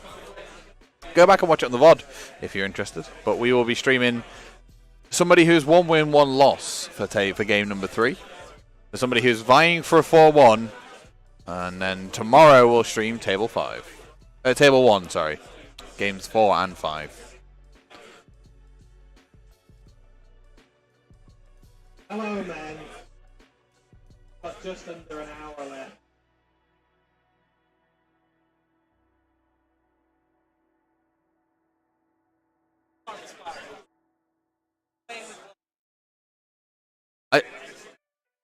Oh my god, the Maw Crush is just slapping the Kernot in. Yeah, what I probably would have done, right, on turn 3, is you just go... Moog, have you got 2 YouTube accounts? So confused, my dude. Are you joining me for game 3, Moog? I think you are, right? We'll see if we can get a Skaven game 3. I'd like a Skaven game, because you can actually talk about Skaven, so it'd be great.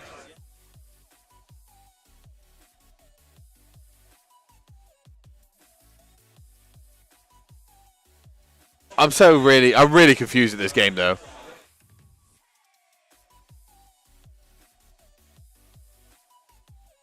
Oh, he did that one's mine. And the Kernoth Hunter simply teleports away. Are you rolling for Alariel? Oh, you might as well. Turn 5. Here we go. There you go. She comes back.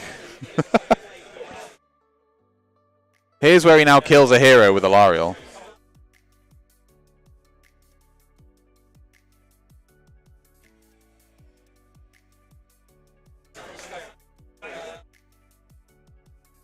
Oh, she comes back with 8 wounds.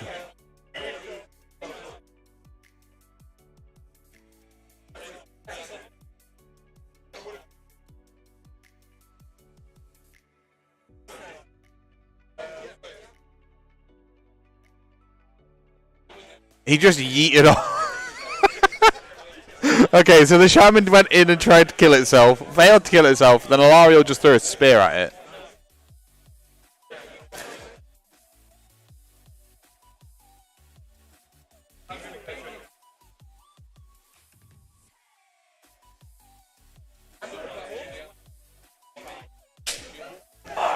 Wait, hang on a minute.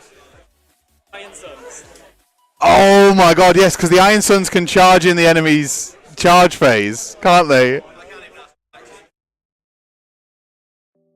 Oh, on a double 6 charge from the Rogue Idol. Oh no, Luke. Oh no. Oh, okay. Here she goes.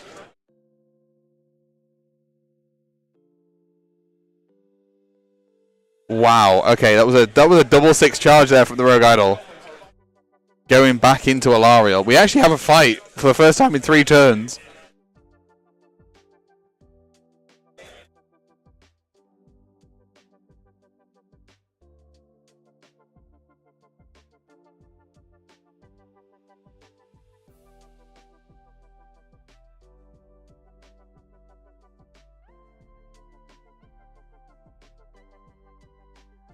Okay. That might have been an unfortunate unraveling for the Sylvaneth. No, I'm going to ask them about that after the game, Martin. You have got a very good point. I'm interested to know what happened. It's heartbreaking. Please don't kill Alariel. It can't happen like this. It can't happen like this.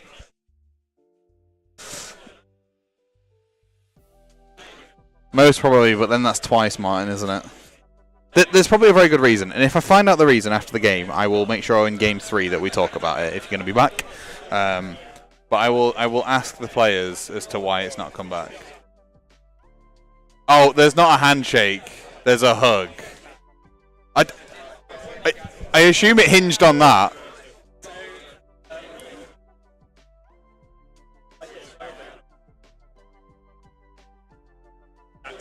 Right. Oh, so Alariel can't die because of the damage, yeah.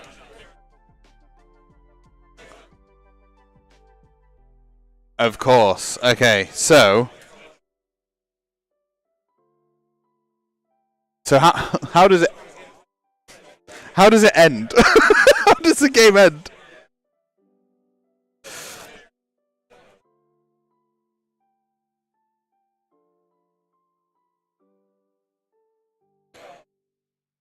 I don't know how the game ends, chat. Give me 1 second.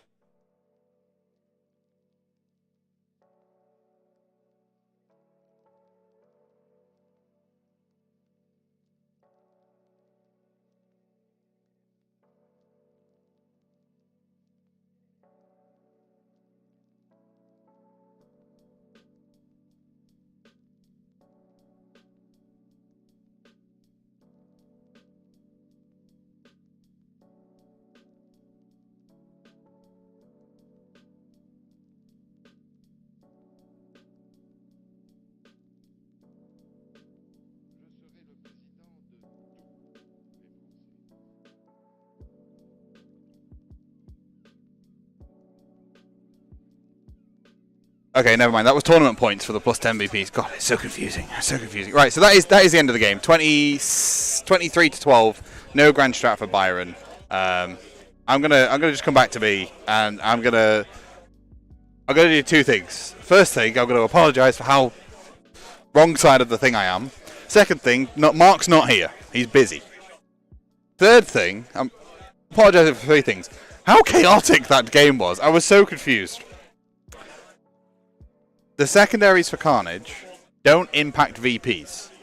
So Luke couldn't win. He was just going for the VPs to stop, to get tournament points. So Byron won the game, but Luke played for the 10 tournament point addition. So instead of it being a 40-0, it was a 30-10. So it's better for Luke. Knowing he's lost the game, he was playing for those TPs at the end of it, which makes sense. It completely makes sense now. It's just my brain didn't comprehend that's what was happening. Now it all makes sense. Ta-da! So I'm really sorry about that, chat. Next game, I'm going to try and get a scathing game. There's 45 minutes, so I'm going to have a nap. But we will be back in around about an hour's time. So around about 4:30 for game number 3 of today from Mancunian Carnage. Thank you so very much to the players who are playing on stream.